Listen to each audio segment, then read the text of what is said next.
Here we go, 6 o'clock exactly at the MJ Morning Show. MJ and Roxanne, Fester, Andrew in the producer's booth. I'm a little concerned. Michelle and Julian should be at LaGuardia Airport right now, and they are not. Oh.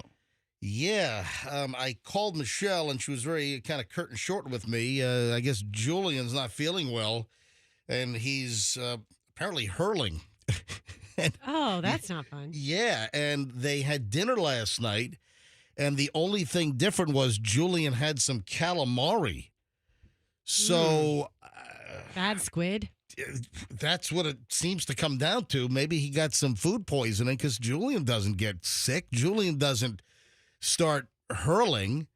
And the reason why I'm concerned right now is they should be at LaGuardia because, hang on, let me bring up her flight information. This is New York, LaGuardia, back here to Tampa. I'm set to leave the morning show and pick them up. Oh, really? Yeah, okay, so things... The timing works out well that we finish the show at, typically 9:45-ish, 9:47, and I get in the car, drive to LaGuardia because they have like a 10:19 arrival time. Yeah, here it is. But here's my concern. The flight boards at 6:50 a.m. All right, so the flight boards in 48 minutes from right now. They're still around 20th Street in Manhattan right now.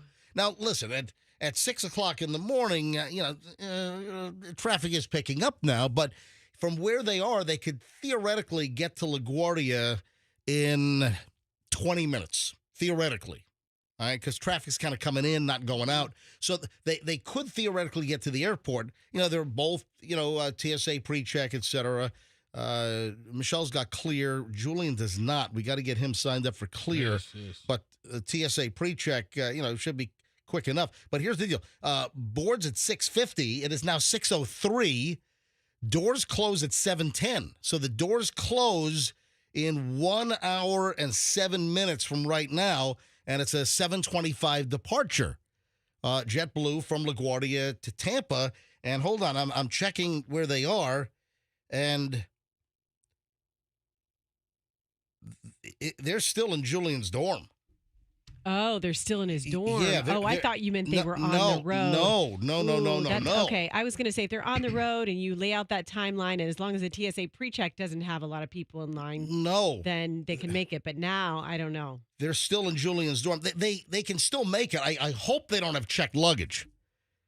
They better not have checked luggage because that's going to be... All right, it looks like they're moving now. Hold on a minute. Because we're the whole family's on the Life 360 program, so we can kind of see and it has little footsteps, and it just said 2 miles per hour. So it's they're walking. They're walking. It seems that they might be walking out to catch a yellow cab, which I recommend now in New York. Me too. I recommend the yellow cab. Some of the Uber and Lyft prices have gotten out of freaking hand in New York. I told the story. This is like a year ago or so. We were down around 6th Avenue. We were at Joe's Pizza at Carmine and 6th Avenue. Great, quintessential New York slice. And Julian had a haircut with this woman that I've known and had my haircut for years. And she was like 20 blocks away, 28 blocks away. I mean, just over. It was like a mile and a half away. And the Uber was $55. I was like, what the... And the taxi was... Once we finally got a yellow cab, the taxi was $15. Yeah. I was like, what the living F on wheels is going on here? They're gouging you. All right, speaking about living F on wheels, they are moving. All right, so they are in a vehicle. I see they are traveling up 3rd Avenue right now. So they are in a vehicle. I mean, Is this like Home Alone? They're going to be running through the airport? Well, I want to call Michelle right now, but She's probably not going to be in the mood to talk to you. I wouldn't call her right now. Yeah, right now is not a good time. All right, let me call her. Oh, look at him. Look at him. Mr. No Impulse Control. You don't think I should call her? No. She's going to be in a bad mood. I would be in a bad mood. All right, hang on a minute. Listen, you guys both say I shouldn't. I need. Hang on a minute. So go ahead and do it. Let me call Michelle. Just make sure they're okay. And listen, I don't know if she's going to pick up. Hello? Hey, we're live on the air. Don't curse. Are you guys okay? I see you're moving now. Yeah. All right. Listen, you should be okay. What is it saying? 20 minutes? Okay. Is it saying 20 minutes to LaGuardia? It's less. Yeah, Say it again? 21 minutes. How many? Maybe 21 minutes. 21. Yeah, because I guessed from where you were 20 minutes to LaGuardia. Listen, traffic's coming into the city now. You should be okay. Yeah, Going, we know. All right. You have to check bags. All right, hold on a minute. I just brought this up with the crew. Hopefully you don't have to check a bag. No. Okay, good. All right, so I decided not to the last minute because we left so late. All right, that is a very smart decision. I was very concerned. Yeah. All right, so you think? No, you married a dimwit. What? No, you married a dimwit. I did. Check bags while we're running late to the airport. I did not marry. Honestly. I did not. I did not. What are you dealing with here? What? I'm the one who's always organizing the logistics here. You pipe it down, little buddy. I got to handle it. It's under control. What a way to start the show today. All right, so did I get this right that you think Julian got bad calamari last night? Is it calamari? Yeah. Yes, it was calamari. That's the little fried ringlet things that are disgusting. Yeah, thank you. It's he's in the hospital. What is it? Oh, it's a building with a lot of patients. All right, yeah, I got it. All right, so all right. So you guys both had pizza, and the only thing different was he ordered fried calamari. Yeah. You don't order fried calamari there. He knows that, but you know what? He was kind of like, feeling for it. Had a hankering for it. Yeah, but I would have told you. Should have called me. That place. We didn't need to call you. We know. Michelle, we know better. Michelle, one time, Michelle. One time we ordered this. One time we ordered the Caesar salad there and it was awful. Yeah, I know. The pizza is phenomenal. I love the pizza. Pizza's fantastic, but that's all you get there. Yes, so I'm aware. You guys are running late. You know what? We've been working so hard all day. Right. I mean, listen, I was up until about 3:30 this morning, and I finally decided to lay down for just like an hour and a half. Oh my God! So that's what I'm running on. So good luck to you for the rest of the day when I hit Tampa, buddy. Oh, are you warning me that it's going to be a miserable experience? For both of us. Oh, we're running on empty. Oh my! So Julian got bad calamari last night. When did he start hurling? What time? Right around 5:20. That's about right. That sounds. This morning. Oh my God! Holy crap! Oh! Yeah. Holy God! Oh my God! All right. Does he? It was like that. It was very much like that. Does he think it's all out? Yes, he feels 100% better now. Yep. He was able to rally, got himself, the rest of the way packed with a little bit of stuff he left to do this morning, and so we were about 15 minutes later than we wanted to be. All right. I see you guys are about to get on the FDR. I don't know where we are. We're in the tunnel. Yeah, you're about to get. Oh, hold on a sec. Oh no, Oh no, I see. Okay, yeah, you lag. Yeah, you guys are in the Midtown Tunnel right now. All right, Midtown Tunnel. Yeah. Your thing is lagging. So yeah, you're about looks like a half mile from getting out of the Midtown Tunnel over on the Long Island City side. You guys will make the flight. Just get right to TSA because you're clear, but Julian's not. So I guess you're just going to go to TSA pre-check. Or you could do clear if you beat Julian through it and then you get to the gate before he does. Just if he's running too late and they're about to close the door, just like faint or something, and then that'll cause a delay. What, you want Julian to have a medical episode at the airport? Is that what no, Michelle has a medical. Oh, Michelle has a medical to hold the plane for wait a Julian. minute. So my son is vomiting, and you want Michelle to collapse on the airport floor? That was my backup plan when Doug and I did the same. I was ahead of him at the gate, and I was like, if I beat him there and they try to close the doors, I'm going to faint right where they close the door. Oh, my God.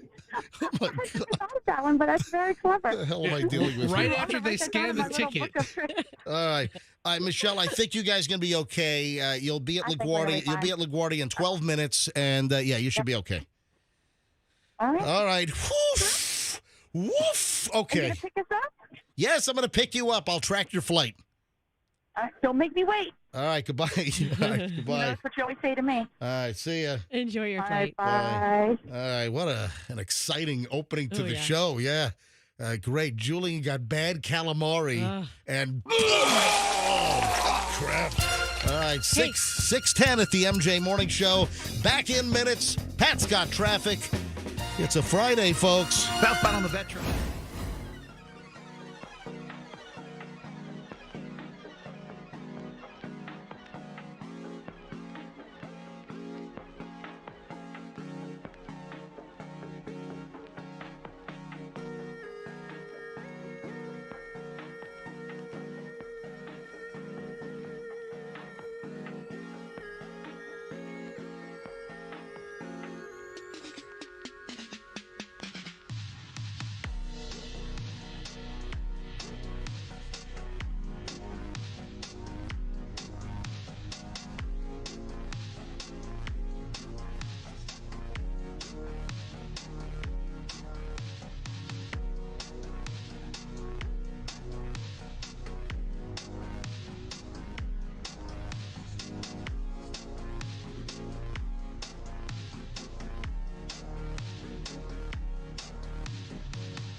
You know what that is? That is the MJ Morning Show inflation smasher. Yeah, I'm getting excited about this. I'm serious. Well, it's also my idea, and yeah. But here's the deal. Rick comes to me. Rick, our Slick Rick, our program manager. Yeah, he says, "Hey man, they found $20,000 that we got to give away." I'm like, wait a minute, they're cutting everything. They blew out Froggy, but we got $20,000. We got to give it away. And so, how are we going to give it away? I said, the MJ Morning Show inflation smasher. You love to smash things. So it was born. So starting Monday morning, 8 o'clock, we whip out the MJ Morning Show inflation smasher. And it's simple. You listen, I tell you when to call in. If you're the right caller, you get to push the button and fire up the MJ Morning Show inflation smasher particle accelerator. And this thing goes, whoom, whoom, whoom, and then I tell you to push the button when you're ready. Then the arm flies out of the accelerator and smashes a glass wall filled with all of these little glass cubbies. And inside each little locker is cash. So how much cash will you get with the MJ Morning Show inflation smasher? And it's up to $1,000. It's nothing less than $500. Nothing less than $500, and it could be up to $1,000 cash with the MJ Morning Show inflation smasher. So 8 a.m. Monday morning, and then it'll happen after 3 p.m. in the afternoon. Free money.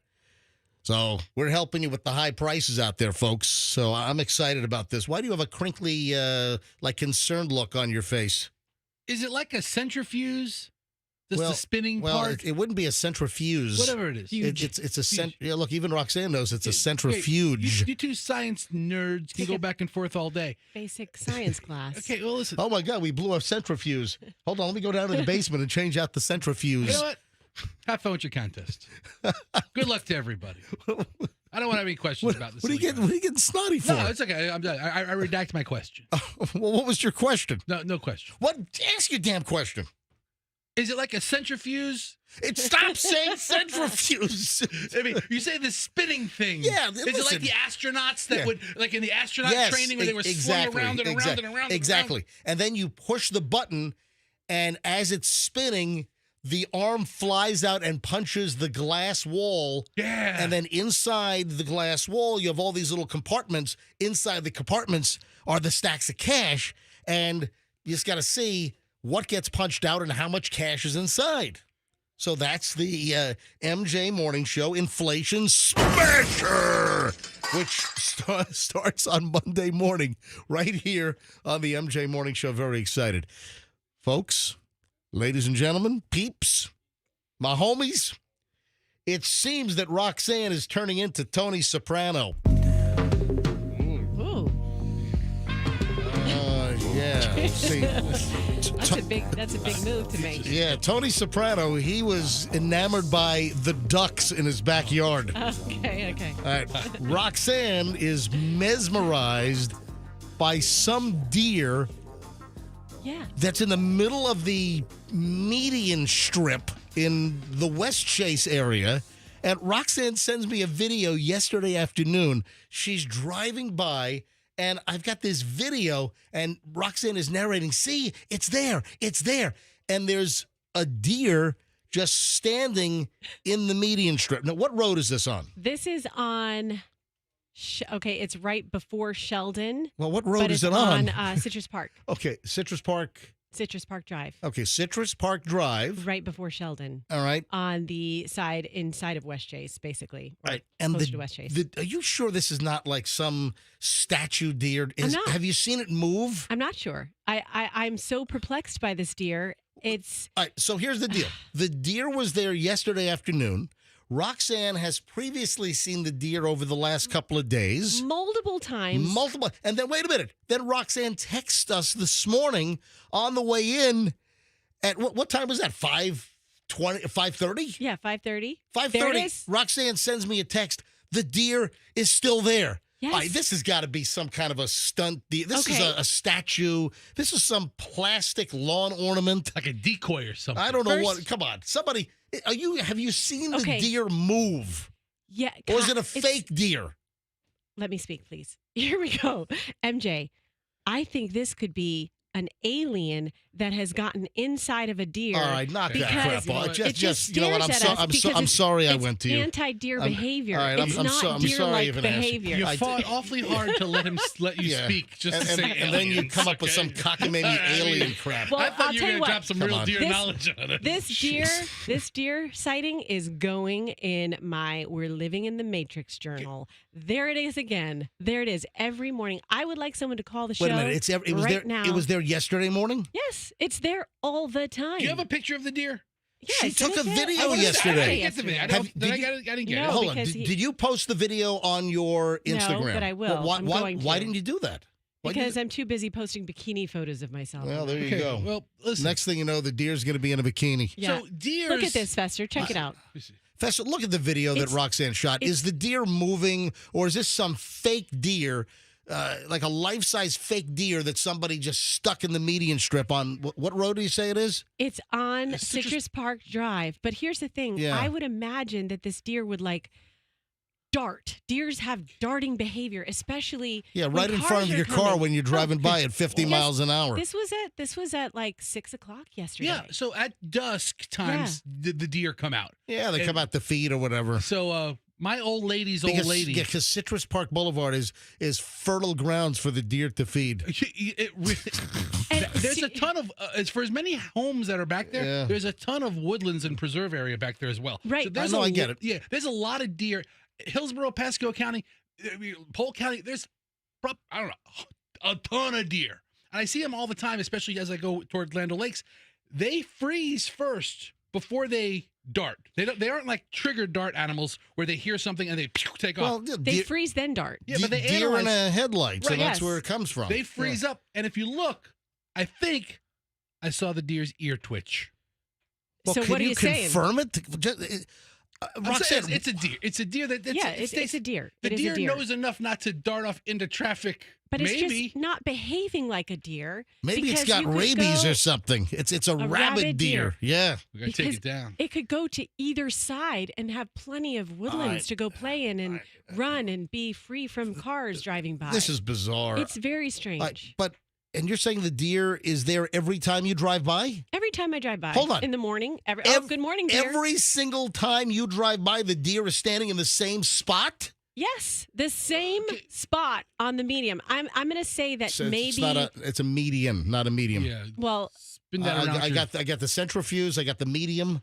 So, Rox, I mean, the deer is telepathic, so it is a medium deer, by the way. Great, with alien Yes, brains. with alien inhabitants in its body. All right, so we've got to go to phones on this later on and ask people what the hell's going on here. She drives by during the Yeah. deer's outside hours. I mean, Yeah. it's feeding at pre-dawn and then dusk. All right, I'm intrigued by this, and it just seems to me it might just be a fake deer statue that's there. All right, hold on to that thought. We're going to jump into early morons in the news. What a weird freaking start to the show today. I got Julian puking. They're rushing to LaGuardia to try to get home here to Tampa. Looks like they're okay. They've been at the airport for a while now. All right, so early morons in the news is next, and it is good today. So don't move. Let me give you a...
640. Good news if you've been following the situation with Julian, my son, and Michelle, my lovely wife. Since the opening of the show at 6 o'clock, they are at LaGuardia. They apparently are at the gate. They running very, very late this morning because I guess Julian started hurling. They think he got food poisoning from some bad calamari last night. So they were running late. And I'm like, oh, my God. The doors close on the airplane. At boarding starts at 6:50, so 10 minutes from right now. They close the doors at 7:05. And they were still in Manhattan near Midtown just, 30 minutes ago or, 35 minutes. Well, anyway, they were in the taxi. So they're at LaGuardia. I'm looking at our little family life 360 tracker. So they are, looks like they're at the gate. Let me just make sure they're okay before I jump into Morons in the news. Yeah, just double check. Just make super triple check sure that they're okay. I like how MJ's like, if you're following Julian and Michelle going to the airport, how can we not be following it? We're getting a moment-to-moment play-by-play. We're riveted by... Hey, are you guys at the gate? We're on our way to the gate. All right, good. You're okay. They're doing fine. They're going to be there in plenty of time. I'm not going to make it. All right, Julian.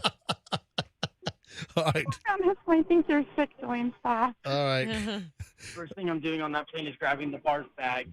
Oh my gosh. Julian, can you hear us, Julian?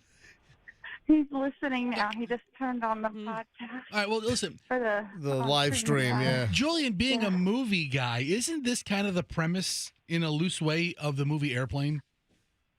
Oh, I don't know. Is this Oh. kind of like Airplane, Julian? Buster's asking? No, I guess not. The Yeah. whole plane got sick off of the fish. No, they got sick on the plane. Right, okay. Sick Julian- on the plane. Julian was hurling before he got on the plane this morning. All right. So, folks, there was just grave concern that Michelle and Julian were going to miss their JetBlue flight from LaGuardia back to Tampa this morning. But they got, listen to this, they got from like 24th Street and 3rd Avenue to LaGuardia in 20 minutes, which is pretty darn good. And, yeah. I told the taxi driver, I said, we're in a hurry to get to LaGuardia. And what did he say? That. Okay.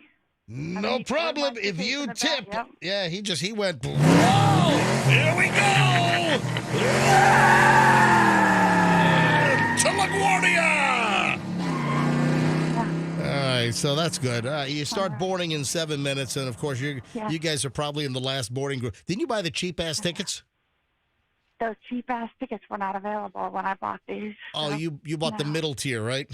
Yes. Okay, all right, so maybe your Yes, boarding sir. group like 4 or something. All right, I got to do Morons in the News. Get on the airplane. I'm glad fine. I'll pick you guys up after the show at Tampa International. All right, don't make me wait. I'm not going to make you wait. Goodbye. All right, bye. Yeah, you know, I love it. So she gets all pissed off when she's flying in and I got to pick her up. And if she's waiting, she gets all pissed off at me. Yeah. But every time I come back, I wait for her. You know, coming back from Raja Ampat, coming back from Indonesia, waiting for her. I mean, every single time that I fly alone, I'm waiting for her, but she won't wait for me. I mean, anyway. Maybe she has to do the loop around. Maybe you've come back at times where it's been a packed mess in arrivals. Let's do some early Morons in the News, man. I got some crazy stuff today. 6:44 here on the MJ Morning Show. Hey, do me a favor, folks. Please spread the word. Apparently, we have to double our listenership or we're going to get fired.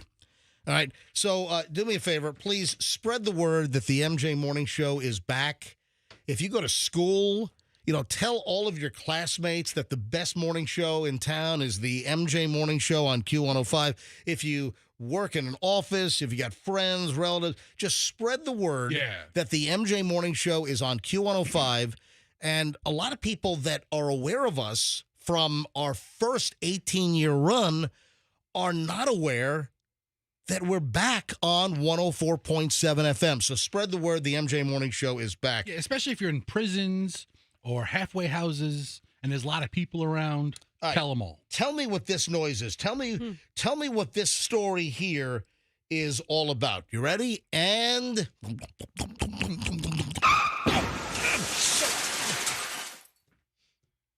Fester? Is that the sound effect of people being intimate with each other and then getting into a car accident? Is that what it sounds like when you're intimate? I mean, listen to it again. All right, let me do it again.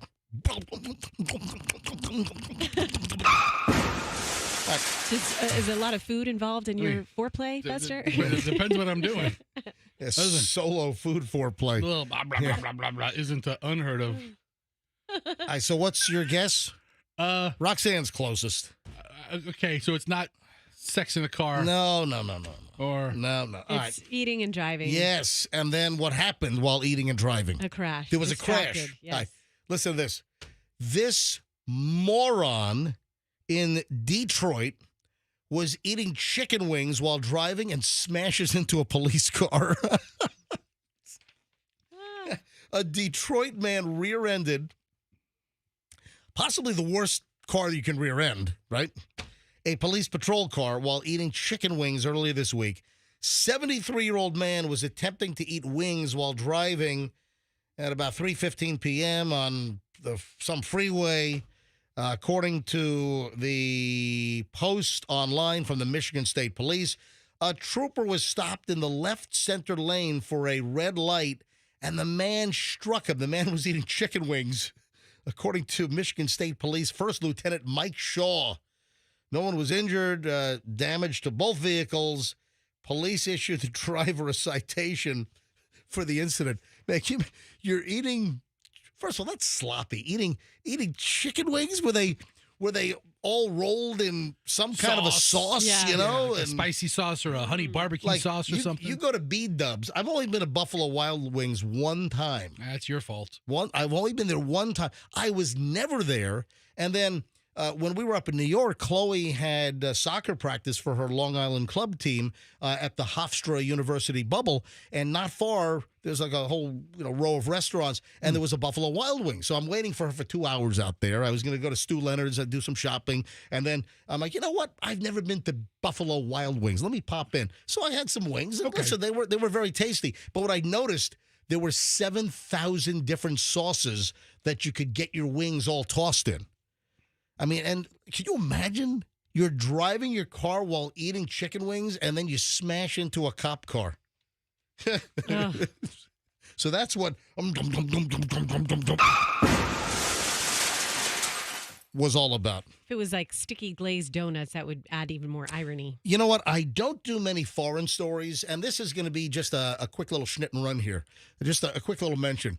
This is an international morons in the news. Guess what just happened in Iraq? Oh, no. Did something blow up? No. In Iraq, they just reduced the legal marriage age to 9 for girls. All right. Oh my gosh. What the hell? Who voted for that? Oh, that's right. Nobody voted. There was no open election. No one voted. A controversial bill, even in Iraq, apparently has been passed. Legal marriage of girls as young as 9. Even when other Iraqis are like, hold on a second, this is a little too much. Now, it's to boys as young as 15. So a 15-year-old boy can marry a 9-year-old girl now, apparently in Iraq. And do what? I don't know. Yeah, I mean, okay. Provide for the family at 15. Let's start a family right away. I mean, what the hell? I mean, Cook and raise the kids. That's why That's what the 9-year-old does. Yeah. Is there a sliding scale? Like if you're 16, you have to marry a 10-year-old? That's why it's morons in the news. Hey, listen to this. A New York City cafe, actually in Brooklyn, so the Brooklyn borough, in more specifically Williamsburg, Brooklyn, New York City, a restaurant has posted a sign warning customers, do not poop in our bathroom. Our pipes can't handle it. At all? No pooping. It's only a number. It's only a number 1 bathroom. Oh, I'm thinking of some disgusting questions. Please, so just keep. Just talk to yourself in your head. All right. What is this, like Latte Larry's or something? No pooping in the bathroom? Oh man! So this is a cafe. It's a little restaurant. Then the sign says, "No pooping. Our pipes can't handle it." Oh man! Just hold it in there, Roxanne. Would you please? That's what the sign says. Exactly. It's like kind of a double entendre there. All right, it's 6:50 at the MJ Morning Show. The famous 7 o'clock hour starts next, so stand by. Hey, coming up, I thought this was fascinating. Women are walking away from traditional jobs, and they're beginning to do this. Also, I've got the MJ Morning Show pile of fraud. Right? So the pile of fraud and a great story about what women are doing for work in greater numbers. All right, hold on. All of that is next here on the MJ Morning Show. Don't move on Q105.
Is it just me, or did Eddie Grant in that mid-'80s or early '80s classic, did he rip off some of the noises from Queen's Another One Bites the Dust? You like the... I don't know. I mean, it was a he time did. of a lot of noises. Yeah, speaking of noises, ladies and gentlemen, that is the MJ Morning Show Inflation Smasher. That starts Monday morning, 8 o'clock. You get to call in, be the right caller. You get to start the Inflation Smasher particle accelerator. It's like a centrifuge. And then you tell me when to push the button, and we launch the arm into the wall of glass cash stash lockers. It punches out a locker, and then you get to see how much cash is inside, and you win up to $1,000. And it starts Monday, 8 a.m., right here on the MJ Morning Show. It is the MJ Morning Show Inflation Smasher. So it'll happen around 8 a.m. every morning, and then it'll happen with Gino in the afternoon after 3 o'clock. Yes, Andrew? Every time you play it, I think of Billy Joel. Oh, from the, what's that? Dun, dun, dun, dun, dun. Yeah. Oh, yeah. All right. Yeah. Hold on a second. Hold on. Go. Start it again. One more time. Go. Yeah, look at that. Dun, dun, dun, dun, dun. Yeah, you're right. We can just use that as our introduction to the contest. Billy Joel's "You May Be Right," right? That's that song? Yeah. You may be right. That's what I said. You may be right. You may be right. You may be right. Oh, I may be right. All right. 7:04 at the MJ Morning Show. We will get into the whole Matthew Perry situation. Man, some of the details that were rolled out. Do you remember a couple of months ago we heard that there was a heavy investigation? Yeah, we talked about it. And I think they even said that the U.S. Postal Police were involved. Tell you what, I don't need the U.S. Postal Police involved in finding out who killed Matthew Perry with the ketamine and if the U.S. mail was used. I need the U.S. Postal Police to find my 2 tax priority mail packages that got lost at the Tampa International Airport Post Office on April 15th. That's what I need the airport police on, because somebody ripped off my 2 checks, which the IRS never got, which I put in their wall at the airport at 5 a.m. Anyway, all right, so the whole Matthew Perry story with some of the audio from the press conference yesterday, this is nuts. We'll get to that coming up. First, though, Roxanne, you're a woman, right? I mean, you ask me this every day, and you it's like the that, same answer. Are you like that Algerian boxer? Yeah. Who is a woman? Yes. I don't. Don't put out false news. With XY. Don't put out false news. With male chromosomes. All right, anyway. 5 billion people in the world. All right. Or 7 billion people. There's all kinds. It's close to 8 billion now. Listen, whatever. Yeah. Natural born. Don't put out false news. 2 billion, 8 billion, whatever it takes. All right. We're just going to call you Jake Paul now. All right, Roxanne. Yes. More women are foregoing college to make 6 figures doing some of these jobs. OnlyFans. No. What? Where else can you make 6 figures? No college. I'm gonna tell you. Come on, really? You gotta gravitate to the demeaning OnlyFans. We do millions of stories about OnlyFans. Yeah. It's always. I was thinking something like feet pics or No. live chats. Come on, guys. A nurse quits her medical profession to be an OnlyFans star. How many a teacher teachers, quits right. her medical quits her teaching profession. What was her name? We've had her on the Ray. Yeah, Allie Ray. We've had her on the show numerous times. She was the neonatal nurse up in Boston that had OnlyFans on the side. The hospital found out and they parted ways. And she makes like $1 million a year on OnlyFans. It's been a while since we had her on. She's always sweet when we've had her on the show. Yeah, because she wants you to be a sub. Like and sub, be a member. Oh, I thought it meant like a submissive or something. Maybe that too. All right, so come on, be serious. It's not OnlyFans. Women are skipping college to make 6 figures. Being a plumber. You know what? Yeah, dude, I've been seeing you are really spot on. Yeah, I've read stories and I've seen articles and about. It sounded like you were being sarcastic. No, I was. Sounded like you were being smart ass Fester, but no, that's right. A combination of both. I was watching a guy talking about how not everybody's destined for college. You spend a couple years in a trade school, a couple years as an apprentice. You know what, Danny? The world needs ditch diggers too. Okay, so ditch diggers, maybe not as niche of a job as a plumber or an electrician or a well-trained HVAC guy. You just said electrician. Yeah. So those are the trades. More and more women are saying, nope, not going to college. And they are becoming electricians, plumbers, car mechanics, truck drivers. More and more women, it's exponentially increasing over the last couple of years. And more now are going into these trades and making money. So you were about to say you're seeing more and more? Well, I saw how the path to financial freedom, especially for people who aren't destined for college, which you leave college and what do you get? You get a piece of paper and $200,000 in debt. You know, there have been numerous stories that I've seen, and the headlines or the stories have been couched in something like a college degree might not be what it was once worth, or people are rethinking the college degree. Is it necessary? Yeah, I am no longer a believer that a college degree is a overly important thing unless you're going to be an accountant or a doctor or an engineer. But if you're going to go into like liberal arts, get an internship somewhere.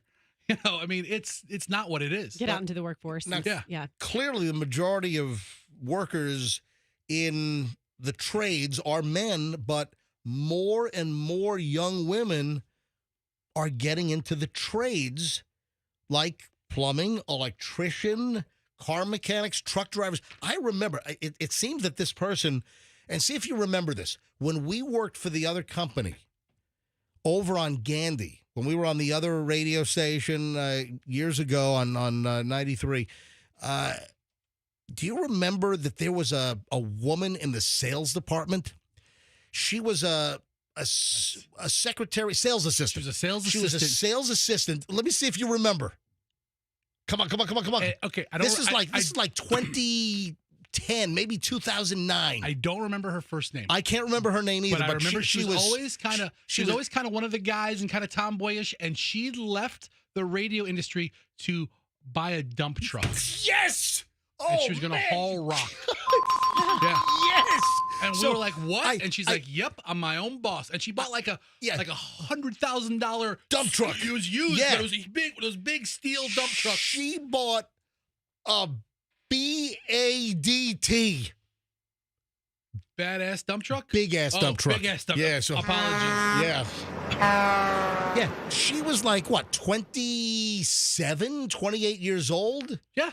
Cute young woman. She was friendly. She was nice. She was Oh, it was Lori. Hold on. Wait a second. Andrew, how did you work there too? Andrew, how did you spit out that name? Andrew. Come on the air, Andrew. How did you know that? How did you know her name was Lori? I remember Lori. Yeah. Okay. Lori. That was her name. Yeah. I wonder if Lori still drives a dump truck. She probably bought 4 dump trucks and sold it for $2 million. She was sitting in a cubicle, putting up with all the sales weasels crap, and she said, "I've had enough of this. I'm buying a dump truck," and she was going to start hauling stuff. Hey, Lori, can you make these photocopies for me? Her own boss, her new office was going to be a big-ass dump truck. She showed me a picture of the truck. Yeah, she showed me a picture of the truck as well. And she had a last day, and she left, and I'd never heard from her. Contact me. Where is Lori from our old radio station who bought a dump truck? Is she still hauling? But at first, she's hauling that. At first, the automatic reply is, "You're doing what?" But then you stop and think about it. She's like, "Yeah, I'm going to do it myself. I'm going to be my own boss. That's a great work story, my own hours, have my own contracts." I would love to reconnect with Lori and see how she's doing. What, do you need some rock hauled? She could help. I need some demolition. I'm about to demolish something, so I need to have that hauled away. All right. I mean, you know who started this trend? Large Marge. Oh yeah, tell him Large Marge sent you. A trucker from Pee Wee Herman. She helped with the whole thing. Yeah, tell him Large Marge sent you. On this road. This very night, 48 years ago. Yeah. Oh yeah. Yeah. Hang on. Do I have the right clip? Yeah. Yeah. That's it right there. Yeah. You have to. Hold on a second. I got it. Oh, it's good. Dude, it's a 2-minute clip. It's Large Marge. Just say hi to Large Marge. Hang on a minute. Let me. Here we go. I get off right up here. Did she do Large Marge yet? No, at the very end when Pee Wee gets out, All right. he goes to the bar. Hang on. Oh, hang Too on a far. minute. Hang on. Too far. Too far. Too far. Too far. Say, All right. be sure and tell them Large Marge sent ya. That's terrible audio. It Yeah. is. It's I wish we It had is. a that little bit cleaner. low. All right, but yeah, MJ, listen, I'm all for it. This is great. All right. I got to talk about the MJ Morning Show pile of fraud. It's not us being fraudulent. No. And of course we're not fraudulent here. We're the crusaders. We point out the fraud. Right, but it sounds like MJ Yeah. Morning Show pile of fraud, like it's our pile of No, it's not. schemes No, and ideas I've and got scams. A pile of fraudulent stories. Man, this stuff is just going on and on. Here's another story. Elderly Florida woman swindled out of $113,000, fell victim to a telephone fraudster posing as a federal agent, claimed that her bank accounts were being attacked. In a scam, which is just nonstop these days, the woman told police she got a call last month at her home right here in Pinellas County. She's in Clearwater. A male with an Indian accent. Yeah, because he was calling from like Pakistan or India. Claimed to be an agent with the U.S. Department of the Treasury.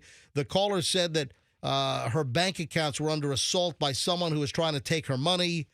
So you got to send us the money, and we'll keep it safe for you. To protect her funds, the agent advised that she put her money in an escrow account, a transfer that he would assist her in doing.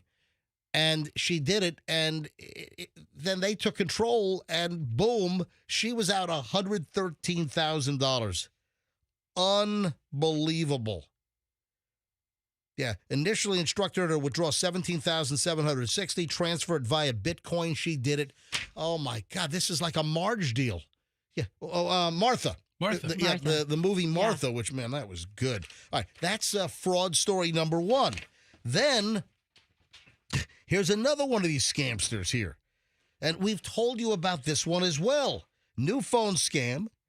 Cops are saying if you get a call from someone claiming to be from a local sheriff's office demanding payment, hang up immediately. You got all these scams. You missed jury duty. We're about to come to your house and arrest you. You need to make a payment right now to avoid getting arrested or, ripped out of your house, pulled out of your place of work.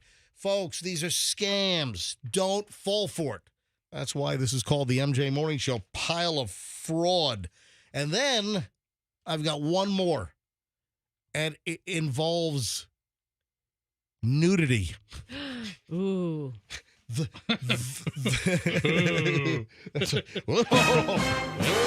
Roxanne just perked right up. Yeah, now you're Yeah. speaking my language. Roxanne Tell me was more about comatose, this yeah. salacious story. Yeah, all right. So there's one more in the MJ Morning Show pile of fraud, and it involves nudity. God, who falls for this stuff? You got to hear this. So I'll get to that first up next here on the MJ Morning Show. We start an hour and 20 minutes of nonstop MJ. I want to get an update on, speaking of fraud, Allison, Fester's wife, was all fraudulated, up good. Yes. So I want to get an update on that. Also, got to talk about the creepy airplane guy. Mm-hmm. Oh, this is a creepy story. So that's on the way. People seem to love my new video that I shot on Instagram last night. It is taken off like wildfire. And, of course, the Matthew Perry situation. Man, what a story. Some of the audio from the U.S. attorney out in Los Angeles is crazy. All right, hold on. We're back in minutes, and that's just scratching the surface here on the MJ Morning Show. An hour, 20 minutes, nonstop MJ. No one else does this in town. You got the best morning show, the best content. Spread the word. The MJ Morning Show is on 104.7 FM, Q105 every single morning. Zero Red.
Show yesterday as a rejoiner.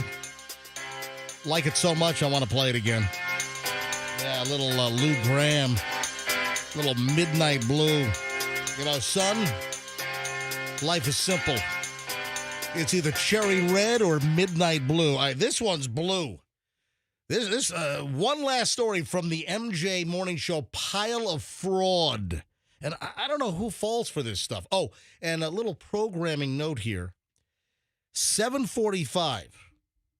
just a short time from right now, at 7:45, there is a crazy story you have to hear. Man, you know when you hear about someone going mental or psycho in the office? You know, somebody going postal or I was something? going to say it's a thought of as going right. postal, which isn't the best way to think of it. All right, this is crazy.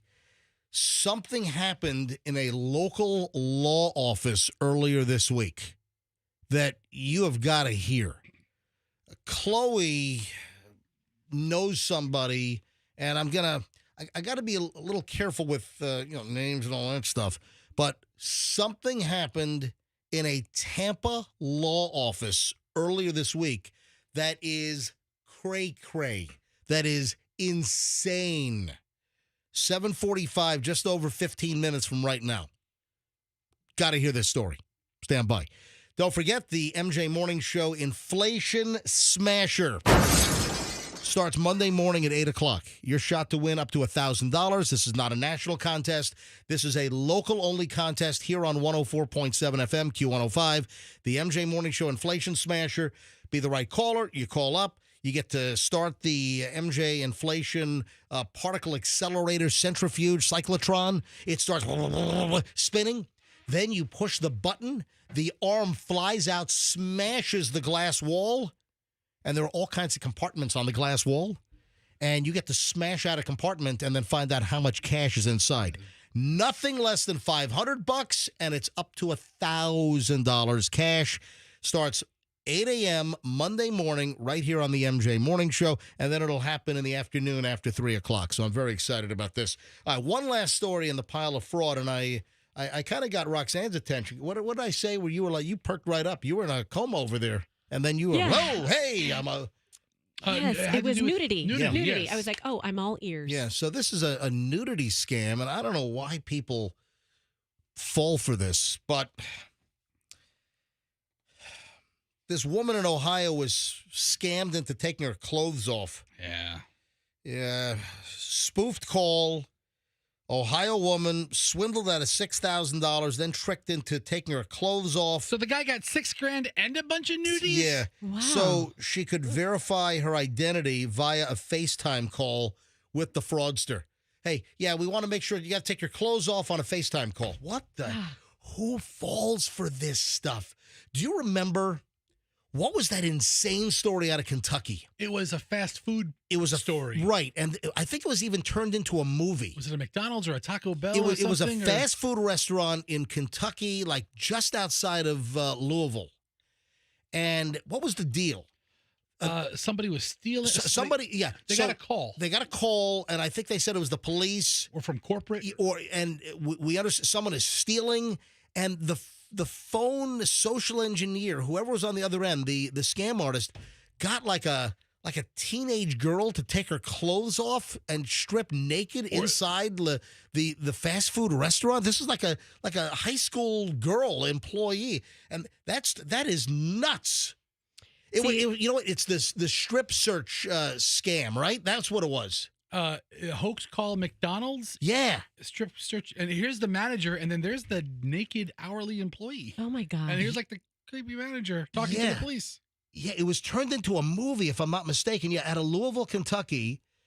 She was a high school senior who had just turned 18, former Girl Scout, hadn't received a single reprimand at her months at working at a McDonald's. Mount Washington, Kentucky, just outside of Louisville. And that was another nudity scam. Don't fall for this stuff, folks. These people need to listen to more Jermaine Stewart. We don't have to take our clothes off. How'd you know Have that a good guy? time. He died of AIDS, I think. Did he? Yeah. You know what? He should follow his own advice. We don't have to take our clothes off. I think Hey, Andrew, can you make sure I'm not spreading erroneous information? Jermaine Stewart? I think Jermaine Stewart, he died of AIDS-related issues. Yeah. Boy, how ironic. We don't have to take our clothes off. Oh, to have a good time. Yeah. That was the lyric. You're right. We don't have to take our Yeah, clothes off. that's- To To have a good time. Wow, yeah. He preached the advice to everybody and didn't listen to any of it. That 80s smash, along with Who's Johnny? Oh, that's a good one. Short circuit. Who's Johnny? So this happened in Mayfield Heights, a Cleveland suburb. Got a call last Tuesday from a number that appeared to be customer service for, I know Who's Johnny's DeBarge. I was just comparing similar songs of that era, Just Andrew. fun music of that. poppy. Fun music. Andrew's correcting him in my ear that, I said Jermaine Stewart, we don't have to take our clothes off. And then I brought up Who's Johnny. No, those are like similar songs to me from that generation. I know Who's Johnny's the Barge. Thank you, Andrew. All right. So, woman gets a call last Tuesday, and the phone ID was spoofed, so it looked like it was coming from Huntington Bank, which Huntington Bank is based in Ohio. Male caller spoke with an accent, told the woman there was a potential fraudulent charge pending on her bank account to safeguard her money. Move your funds into a different account, withdraw the money. Anyway, it's a whole they wanted her to take the money out of Huntington and put it into a nearby Chase ATM. Okay. Oh, my God. Spent 2 hours on the phone with the man. And then the woman told cops that she undressed. Really? Gets another call from the fraudster after the money. Wanted to FaceTime with her. The man, who did not have his camera on, asked the woman to provide them with a full body scan to verify her identity. Due to a failed transaction. There is no freaking bank that is going to tell you, take your clothes off on FaceTime, because we've got to do a full body scan to identify you, to verify your identity. Who falls for this stuff? My God. Man, there are some dumbasses out there. I'm sorry. People. There are some dumb people out there. Anyway, that's last item in this morning's MJ Morning Show. Pile of fraud. All right, there we go. Thank you. We should have a sound effect made for that. Pile of fraud. You know what? We don't need a sound effect after all. We have you. I can just do it all by myself. Did you guys ever come up with the name of that movie? It was Compliance. I found it. What movie? Oh, where the movie based on the... the Kentucky strip search situation? Yes. The strip search scam phone call. If I recall, Michelle and I watched that like back in 2010 or 2012 or something. When did it come out? It came out in 2012. Okay, so that we watched it. We watched it in 2012. Yeah, so far off. You got the advanced copy because of your membership. I said 2010 or 2012, so I did get it right. So that movie was good. If you want to watch like just an offbeat movie, it's called Compliance. Yes. I remember we walked away from it, and I said to Michelle, man, this is good. We got to tell our friends about this movie. Can't wait till our daughter gets a job working at the fast food place. 7:35 at the MJ Morning Show here on Q105. Roxanne is mesmerized. Mesmerized, I say. Mesmerized.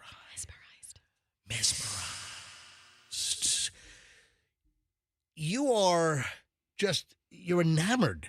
I don't know what's happening. With this deer. Yes. You're telling me every time you're on Citrus Park, is it Boulevard? Citrus Park Drive. Citrus Park Drive.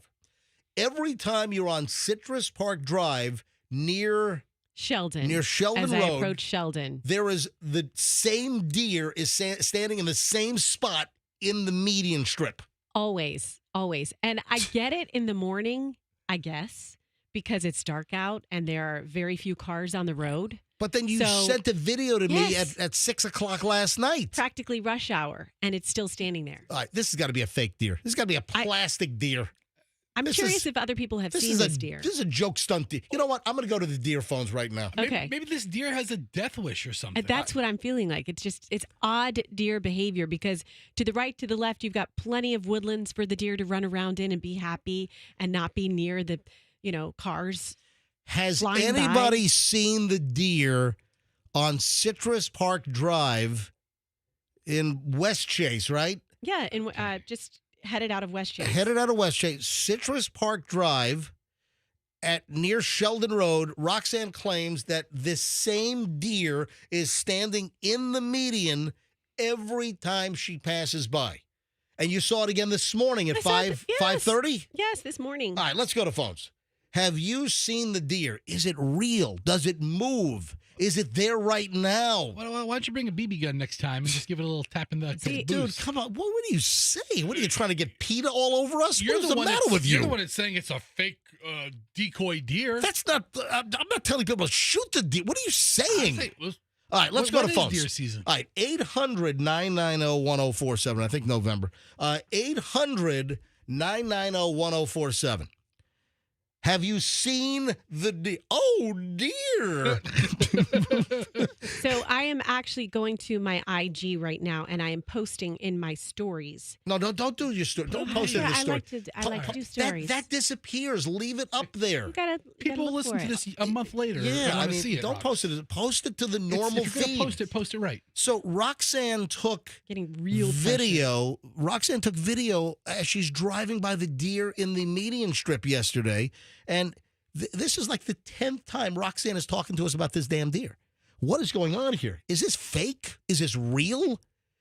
Is it there right now? Yeah. Okay, Fester, watch this video. Let me give out the phone number. Okay, give it out. 800-990-1047. Look at the deer phones. 800-990-1047. Yeah, the phones are ringing right now.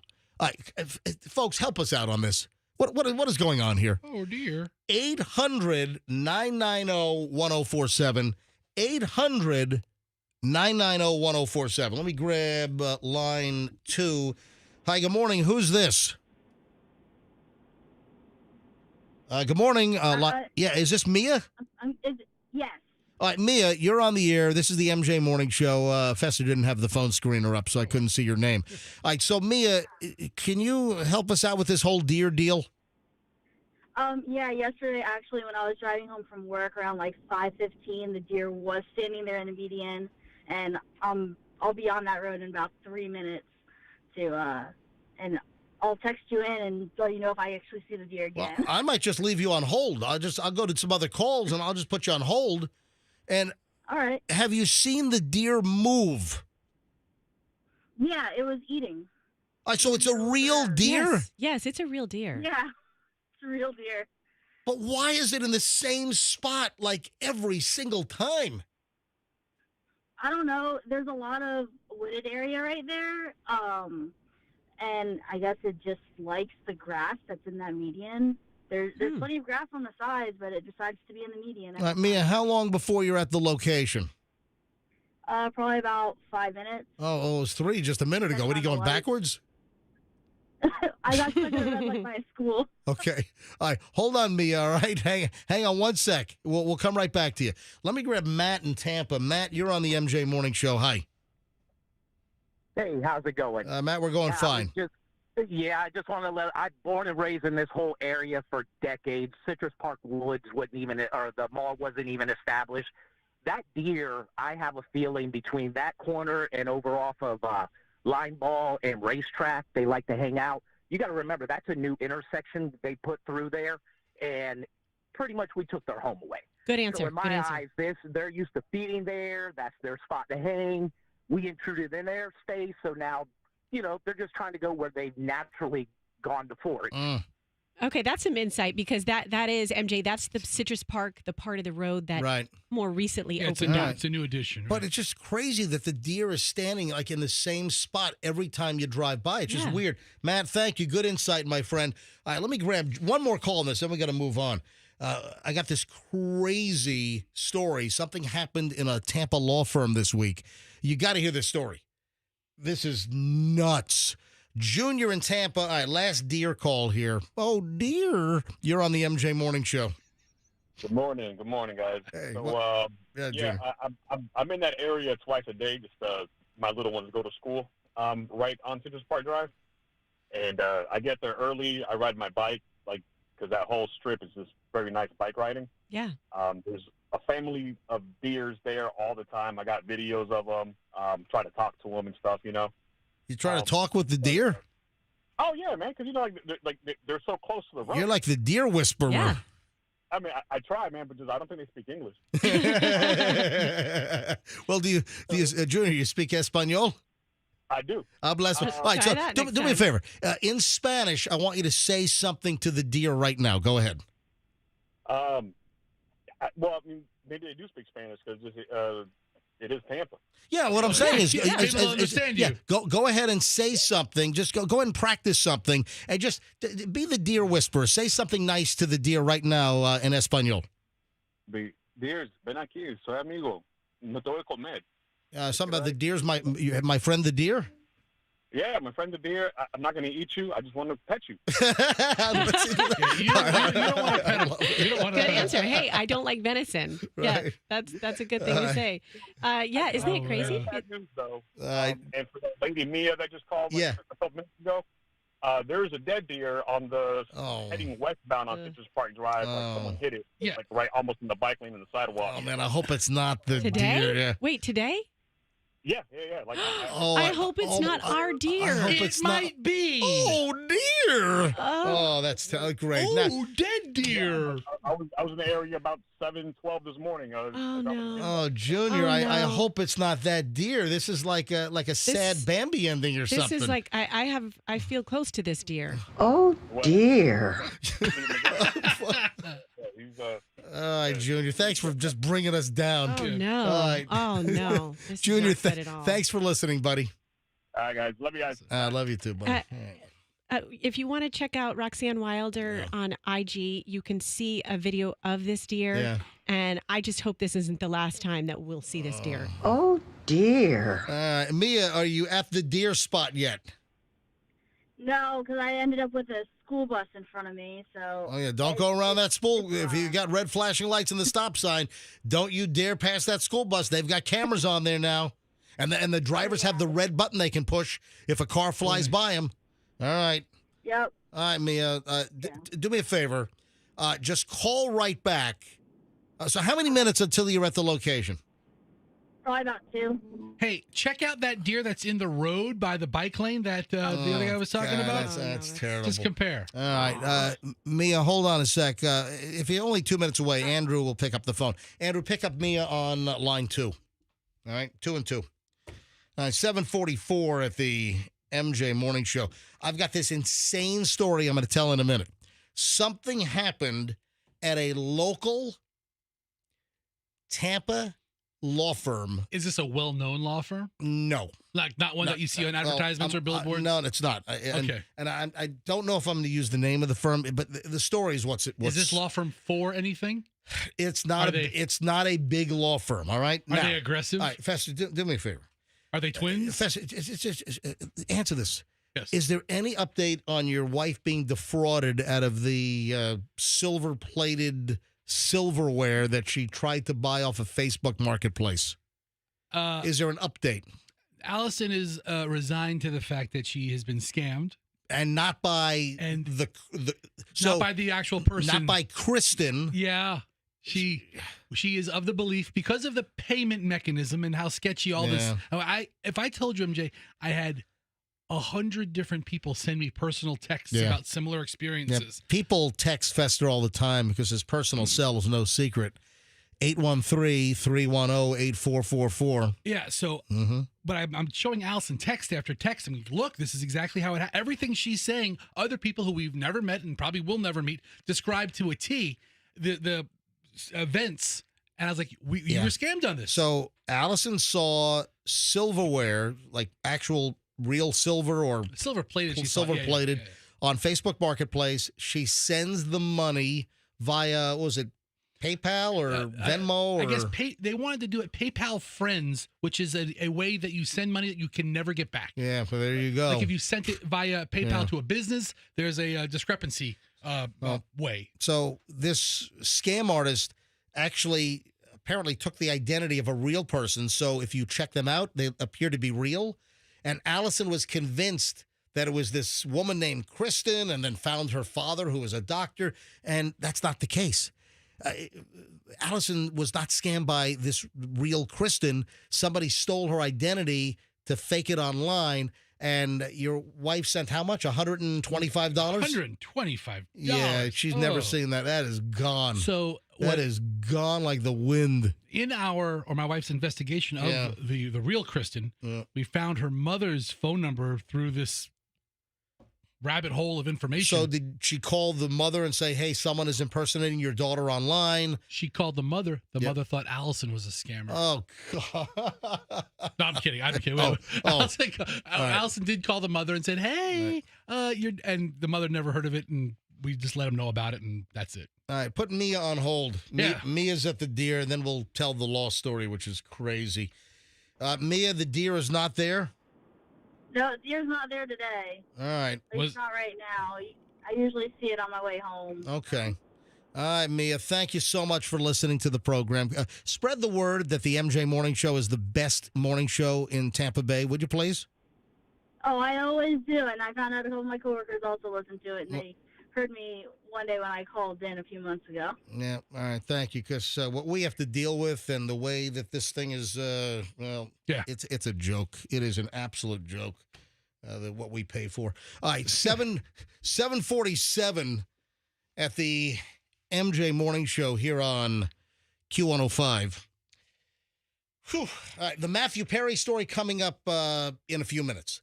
The Matthew Perry press conference was nuts yesterday. You got to hear what emerged. So that's coming up in just a bit. First, though, this is a crazy story. I'm going to keep names out to protect the innocent. This is like a what would you do situation. This came to my attention, and there are a couple of things that are a little unsettling, and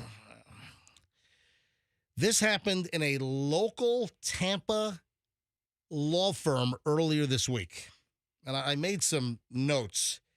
And Chloe heard this story from somebody that works at this law firm. All I can say is, wow. Apparently, a legal assistant inside this Tampa law firm earlier this week walks in or makes some kind of a statement to a coworker that I'm so effing mad they're not giving me dental. Okay. I hope they F with me, because if they do, I'm going to F them up. And then the legal assistant pulls a Glock out of her purse and puts it down on the desk. And apparently the other person inside the law firm was like, stunned. And it's like, oh my God. So you following this? Are you getting it? Yeah. So A very angry legal assistant over not getting over dental. apparently coverage? not getting dental insurance or dental coverage with the law firm's health care plan. So angry they're not getting dental that this individual says they're not. If they don't give me dental, I'm going to F them up, and then pulls out a Glock, a handgun, and puts it down on the desk. That's like, what is going on Whoa. here? Right. Well, here's where it gets. It's already gotten weird. It gets a little weirder, because apparently the person that witnessed this, the verbal threat and then the implied threat by having the Glock slammed on the desk in front of them, she waited 2 days to report that. Oh. Yeah. So was she just contemplating? You have to do make a something move. right away. What if that employee acted out on the threat and went inside and boom, into, somebody's office? So you can't wait on that. You can't wait 2 days. Anyway, I guess the police did get involved, and I'm trying to wait for more information to see what's going on. And then said something to the effect also that I'm not worried. My big black boyfriend is going to protect me or something. Okay. I mean, just weird stuff. And they pulled out a weapon. That's that's the craziest part. I said that twice. Yes. Yeah. And I He's reiterated reiterating it it. once Yeah. because we tell stories. That is crazy, man. I told you I had a nutso story to tell, but also the person, I think, was just shocked. But you can't wait a couple of days to report that to your superiors. You got to deal with that right away. What is the appropriate waiting time when somebody brandishes a weapon in the workplace? 0. I think it's immediate. It is immediate. Yeah. I would call 911 immediately, or you immediately go to a partner at the law firm or a supervisor or the office manager and say, blankety blank over here just freaked out, is pissed off that she's apparently not getting dental coverage, threatens to F people up, and then puts a Glock down pulls out a Glock from the purse that she's holding and puts it on the desk. This is a verbal threat there. There's, I think, an implied physical threat with the gun brandishing. But is that not crazy? Local Tampa law firm.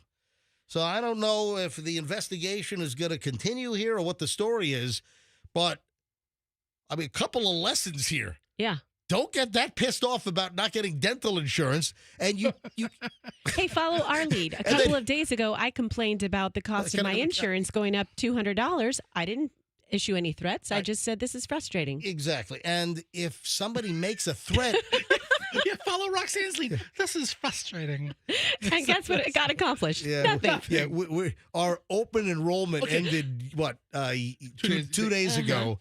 And I guess all of our health care plans went up. So, was she arrested? Was she fired? Was there a disciplinary action? I heard the police were called, but there was no arrest. But I think the police investigation is continuing. But that's a ridiculous story. So, again, the lessons learned here is don't freak out and threaten to shoot people if you don't get a dental plan. Yeah. And then, number 2, if something like that happens, you've got to report that immediately, if not sooner.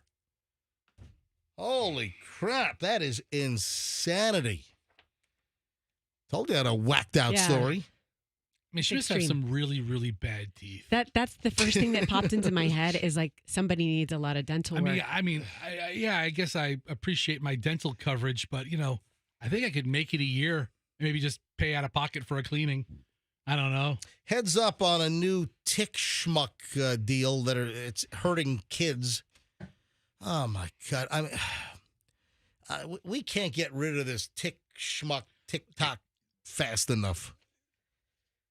It's a Chinese spy operation, as you know. But here's the deal: doctors at Shriners Children's Boston Hospital are warning parents about this new TikTok trend that can cause serious burns, especially in children. And I guess there's some kind of TikTok video push. There's some content that's trying to get kids to make homemade candied fruit. And they're turning the sugar molten and kids are getting burned and scarred. What? Have you ever worked with making candied apples? That sugar is... It's like lava. Yeah. Nearly 25% of TikTok users are children under the age of 17. Problem. And doctors at Shriners Children's Boston are warning parents about this viral video showing how to make homemade tanghulu, otherwise known as Chinese candied fruit. Oh, so now the Chinese commies with TikTok are trying to scald our kids. That's great. I mean, if you know how to do it, you're not going to scald yourself. Yeah, to make the treat, the users are instructed to microwave sugar or hard candies to a melting point and then dip skewered fruit into it. But Shriners and other burn centers around the country and even around the world are seeing correlated increases in kids coming in with severe burns as a result of spilling this molten hot, melted sugar. A Pittsburgh area boy recently suffered severe burns to his hand after spilling melted Jolly Ranchers that he melted in the microwave at 700 degrees or something. And then it went on his hand and it burned him like he stuck his arm inside a smelting vat at some iron ore company. Dude, look at this video of this guy I found. Yeah, wow. But he's looks like some kind of chefy guy. He at least has an apron on. But he's making it right now. And that candy, that liquid molten sugar water, if that got on his skin, it's awful. Yeah. All right, so That's warning, awful. this is a big, giant problem. Don't let your kids do this. Again, TikTok is hurting our kids in more ways than one, and this is like a physical hurt right here. I will say it does look delicious. It's hurting our it does look delicious. It's hurting our adults too. Adults fall for these kinds of things too, as we've seen. I think I'm a victim of it with my husband falling for the ice bath things on TikTok, and now he's made me do these ice baths. Would you get your husband? Would you get Dig Dug off of freaking TikTok? No, I'm just kidding. He's not on TikTok. He's on IG, so that's where he got it. All right. I'm legit trying this over the weekend. Yeah, so you can burn your face off? Look how good this looks. All right, great. Look, the guy put a little sugar, a little water in a pan, boils it. You're going to look good in the burn unit at Tampa General Hospital. I'll look good anywhere. All right. No, I won't. People seem to love my Instagram post from last night. Did any of you guys see this thing? I get my fill of you in the morning. Oh, so you yeah, me too. Yeah, I mean, I'm sorry. I haven't seen it. This thing's up to like 10,000 views. Did you see all my stuff? No. No. I mean, I try not to think about you the other 20 hours of the day. Yeah, this thing's over 10,000 views already. That's cool. Yeah, Okay, let's look. Bring up my Instagram, would you please? Let's do it. All right, so... Is it the important message? Yeah. So I'm getting a little aggravated here because some people just can't take a joke. You know, I post things on my feed. Don't people know what the hell I do? Yeah, you know what's weird? I've noticed that lately where people are just taking things so literally. Or they're commenting like, oh, how dare you do this? And, you know, I posted the picture. I was at Walmart with Michelle on Wednesday because she needed to bring some stuff up to Julian. So Julian moved from his freshman dorm to his new dorm, and Michelle flew up to help him. You know, it's like half a mile away. And, you know, they had to rent a U-Haul to move everything. You know, just a van, not like a 26-foot truck or anything, just a van rental yesterday for a couple of hours.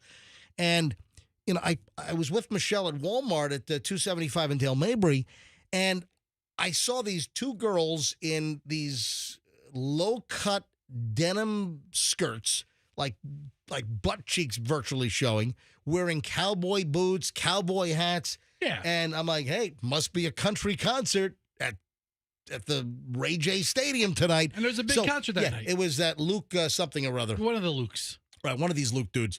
And I took a picture of these girls from behind walking down the aisle in Walmart. And like most people, like, that's funny. Oh, that's great. Hey, but some people are like complaining. Oh, how dare you take a picture of the... First of all, when you're in public, you're dressed like, you know, hoochie cowgirls. There's no expectation of privacy. I thought it was relevant. I knew there was a concert at the stadium because I had heard about it. And Walmart was out of chewing tobacco. So you're like, there's definitely a country concert. I didn't remember which one it was, but it was Luke.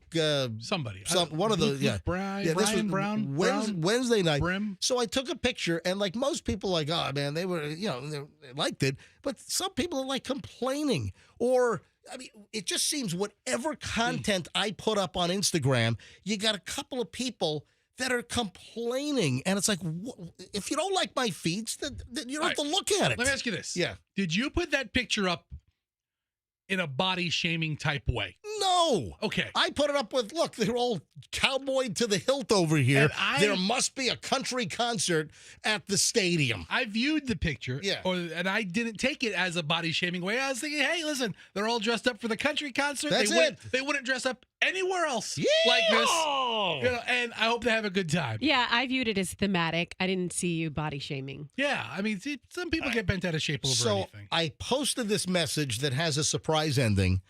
If you have not seen my video that I posted early last evening, it is on my Instagram, Certified MJ Radio. Go to Certified MJ Radio on Instagram. I'm not on TikTok. Certified MJ Radio. And I'll play a little bit of the message here. How long is this? It's less than a minute, I think. Oh, good. All right, so hang on. Here we go. There's a surprise ending, which apparently everyone loves. Someone said that they spilled coffee all over themselves while they were drinking it. At the end, they got scared. Heavens, no. All right, hang on. Let me refresh this and play it. Here we go. Buddy, it's MJ from the MJ Morning Show on Q105 Tampa Bay. And I just want to address something that's been bothering me regarding this, my Instagram feed. you know what we do for a living. We do a radio morning show. I supplement the show with this Instagram feed with goofy pictures, videos, commentary, just a whole litany. And I see some of the comments that people leave. And it's like, wait a sec. Do you not understand what I do for a living? Come on. Most of you, I think, like the content. Please stay. Really like having you along for the ride. But if you don't like what I do, let me just calmly suggest that you get the fuck. And wow, takes a little turn at the end, and then it cuts off. It's really aggressive. And I think there's spit coming out of my mouth. My face turns into like large Marge. there was definitely spittle. All right, you got a like for me on that one. And people are loving this video. The audio only does it half justice. You got to see the video and what I look like at the very end. On Instagram, Certified MJ Radio. That's Certified MJ Radio is how you see the video. And give me a follow. If you're on Instagram, you don't follow me, give me a follow. And if you don't like my stuff, then just unfollow me. Certified MJ Radio. The Matthew Perry Roundup. You want to do that now, or you want me to push it off a little longer? Oh, let's do it. Let's do Matthew Perry. Man, this is just insane. I happened to catch the presser live yesterday. Do you remember what I said about the investigation? Do you remember what I said? You said I said that there are some people that are going to be in a lot of trouble. There are some people that are going to be in a lot of trouble. I said there were some people that are going to be in a lot of trouble. You remember what I said? You said something about people being in a lot of trouble. I think your intonation was, ooh, someone's in trouble. You're in trouble. We don't need that every time, guys. Both of you I'm talking to. All right, anyway. The U.S. attorney for Los Angeles, L.A. area in California, held a presser yesterday. And some of the details that came out are nuts. They said that in the days prior to Matthew Perry's death, that he was spiraling out of control. And then you have these 5 miserable human beings that are now charged with conspiracy in the ketamine death of Matthew Perry, including 2 doctors. You know what the Hippocratic Oath is? Yes. Do no harm. Oh. And you've got 2 doctors here that were facilitating Matthew Perry from friends getting ketamine because he was an addict. When you said, do I know what the Hippocratic Oath is? And I said, yes, I stand corrected. I didn't know that's what it was. What did you think it was? All right, so you got you thought it was a hippo, like a hippo noise. All right, you got 2 doctors. One of the doctors is Dr. Salvatore Plasencia. Then you have Matthew Perry's live-in assistant was part of the whole scheme here. And then there's a woman. There are 5 altogether. And there's a woman that's known as the ketamine queen of North Hollywood. That's her name, the ketamine queen. Have you seen photos of her? I did. Yes, I have. But she's just of North Hollywood. I mean, there's somebody else for South Hollywood or East Hollywood? I told you that this investigation was going to bring some people down. We said that as recently as, I think, a month or so ago, 2 months ago, when we heard that the investigation into Matthew Perry's death and who supplied the ketamine that killed him. Now, remember, ketamine is like a tranquilizer. Ketamine, and I remember that we always heard, this is back in like maybe the mid to late 90s, and I remember that we would hear these stories about like drug fiends would break into veterinarians' offices. Oh, yeah. Because ketamine was used as an animal tranquilizer. Cat tranquilizer? Yeah, and it was known, I remember back in the 90s. Special K? Yeah, Special K, and it was a cat tranquilizer, and you had these drug addicts that were breaking into your neighborhood vet in order to, bust out the glass on the, the controlled substance cabinet and steal the ketamine. And then this apparently was Matthew Perry's addiction. This was he was hooked on this stuff. He apparently once said that when he gets shot up with a dose of ketamine, it's like the best exhale ever. Tell you what. Yeah, the exhaling stopped. So did the inhaling when you drowned in your pool in the backyard. I know people who have done the ketamine under a doctor's supervision to help with depression. Yeah, okay, so I'm glad you brought that up. Ketamine in small doses, controlled doses, is used to treat clinical depression. My sister had a cat that did ketamine under a vet's care. Because it's a cat, Tranquil. Fester, come on, we're being serious over here. Are we being serious? Yes, we're being serious. All right, let me shed a tear. All right. Dude, stop. I'm not that busted up over the whole thing, obviously, but Right. the facts are interesting. I've got to play the audio here because the audio is, some of the details. You've got 2 doctors here. And now they're saying that they just busted wait till you hear the sentences, that they could find themselves under threat of getting. Yeah, that's in one of the audio bites I'm about to play. So now they're saying that the whole ketamine bubble just burst in Los Angeles. But the charges against 5 individuals, including his live-in like Cato houseboy, who used to shoot Matthew Perry up. Was this the guy that found Matthew Perry? Yeah, he was also the guy that found. He shot Matthew Perry up. Matthew Perry's like in the pool and drowns in the hot tub attached to the pool. And it was the assistant that used to shoot Matthew Perry up. And apparently there's even some language that was used. Hey, give me a big dose. That Matthew Perry asked for a big dose. He got it. The autopsy found that the ketamine level was so high in Matthew Perry's blood that it was equivalent to having like general anesthesia during surgery. Well, this is like a Michael Jackson thing. Yeah, he was on propofol. Right.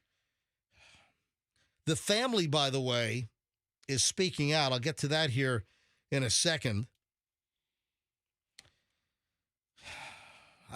This audio, I'm going to start with the first cut here. And I was like glued to the TV as this was going down.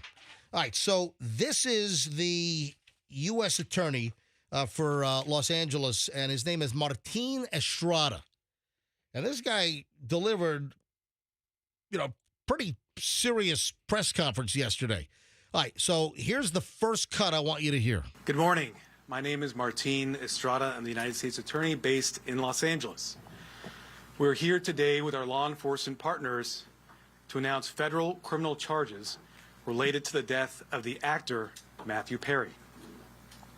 Following Mr. Perry's death in October of last year, law enforcement, my office, and our partners represented on this stage began an in-depth, wide-ranging investigation. That investigation has revealed a broad, underground criminal network responsible for distributing large quantities of ketamine to Mr. Perry and others.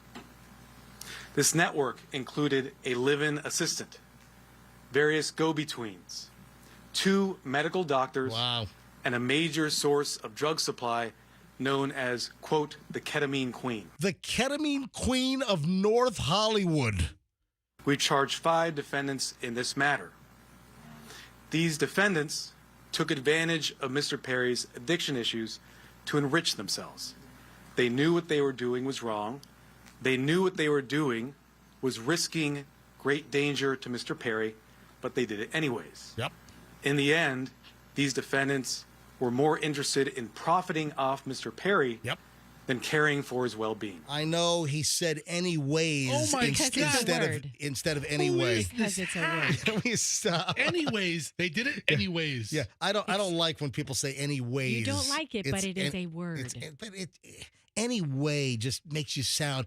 When you say anyway, you know what? Your IQ shoots up. If you say anyways, your IQ drops by 27 points. You know what I figured out? You What? sound young when you say anyways. No. It's a younger person. You thing. sound dumb when you say anyways. A click above illiterate. Yeah. The 2 lead defendants in this case Listen. are defendants Salvador Plasencia and defendant Jasvin Sanya. Yeah, that's the ketamine queen. the Sanja, she's the ketamine queen of North Hollywood. Plasencia. Yep. And defendant Jasvine Sanya. All right, listen. First, I'll talk about defendant Plasencia. All right, you're about to hear something stunning. Defendant Plasencia was a medical doctor. He worked with another medical doctor, defendant Mark Chavez, to obtain ketamine. He then worked with Mr. Perry's live-in assistant, defendant Kenneth Iwamasa, to distribute that ketamine to Mr. Perry. Over 2 months, from September to October 2023, they distributed approximately 20 vials of ketamine to Mr. Perry. 20 vials of ketamine going in Matthew Perry's book. Die this way. We ought to rewrite the lyrics on that. All right, listen, this gets stunning. In exchange for $55,000 in cash. All right, 20 vials, $55,000 in cash. Apparently, these vials are like $12 a piece. And Matthew Perry was so addicted, he was paying thousands per vial when they were $12 a piece. All right, here comes the really stunning part. Defendant Plasencia saw this as an opportunity to profit off of Mr. Perry. He wrote in a text message in September 2023, quote, "I wonder how much this moron will pay." I wonder how much this moron will pay. These are two doctors conversing in text messages. He wrote in a text message in September 2023, quote, "I wonder how much this moron will pay." Wow. All right. Listen to the language there. That they were calling Matthew Perry a moron. He was so addicted. He had such a mental problem with drugs.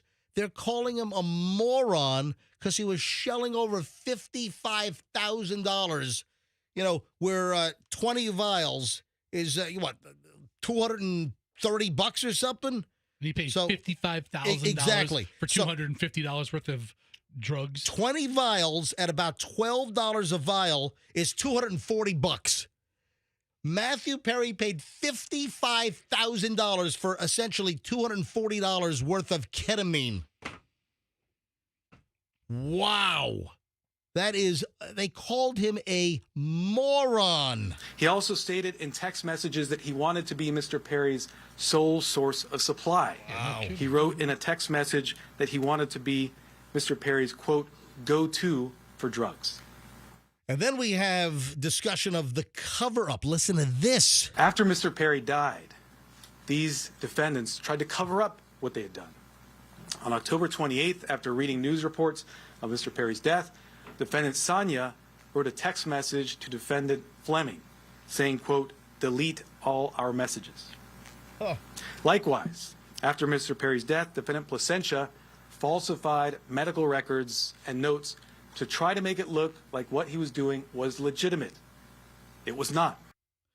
No, it was not. Of course, the defendants are presumed innocent until proven guilty. Listen to the sentences. The penalties these defendants face are very significant. Wow.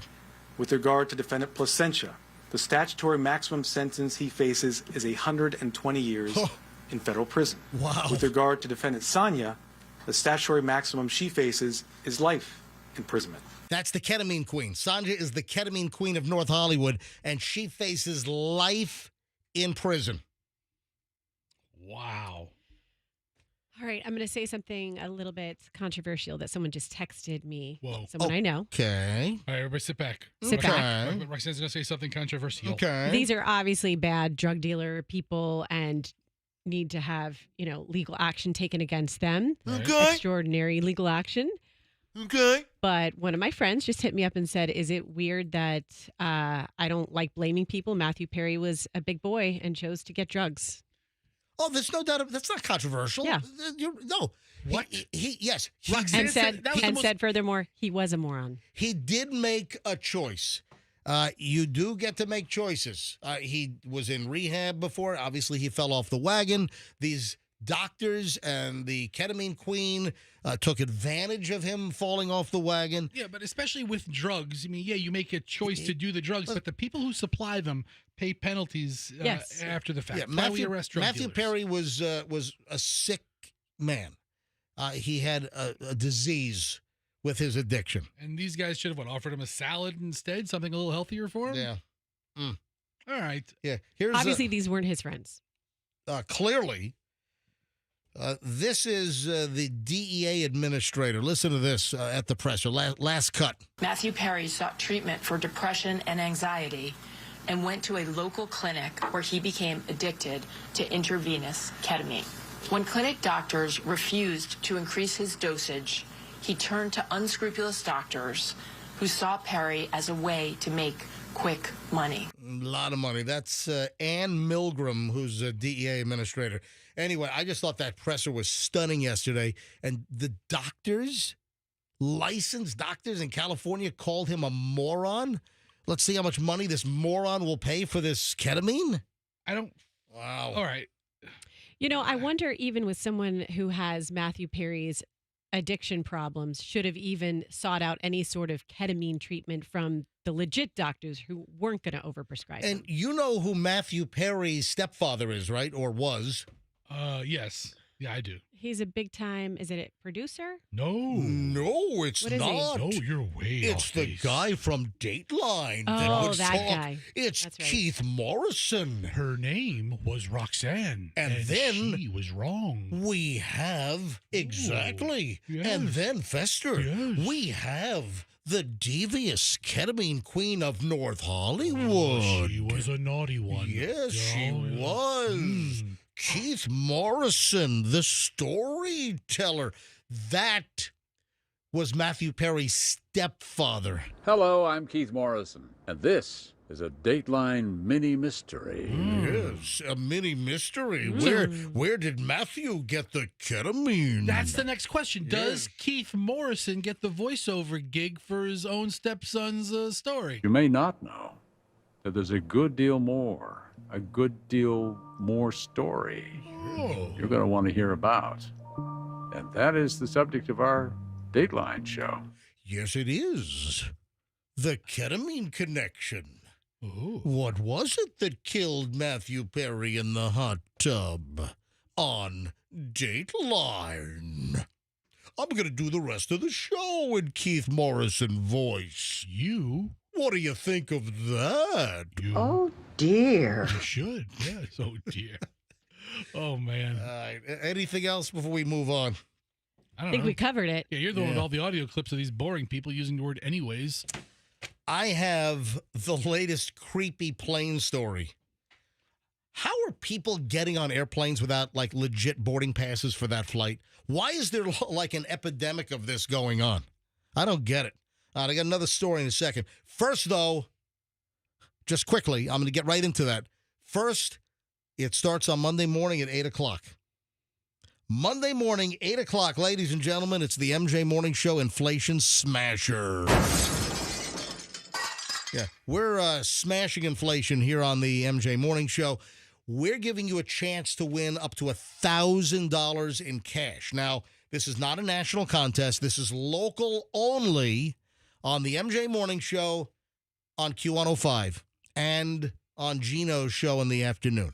So 8 o'clock Monday morning, we launch the Inflation Smasher. You get to call in. If you're the right caller, we'll activate the Inflation Smasher Particle Accelerator Cyclotron, and it starts spinning. And then we tell you to push the button. You say, go! And then that will launch the arm on the cyclotron smasher to punch out the glass wall. And there are all kinds of little cubes on the glass wall.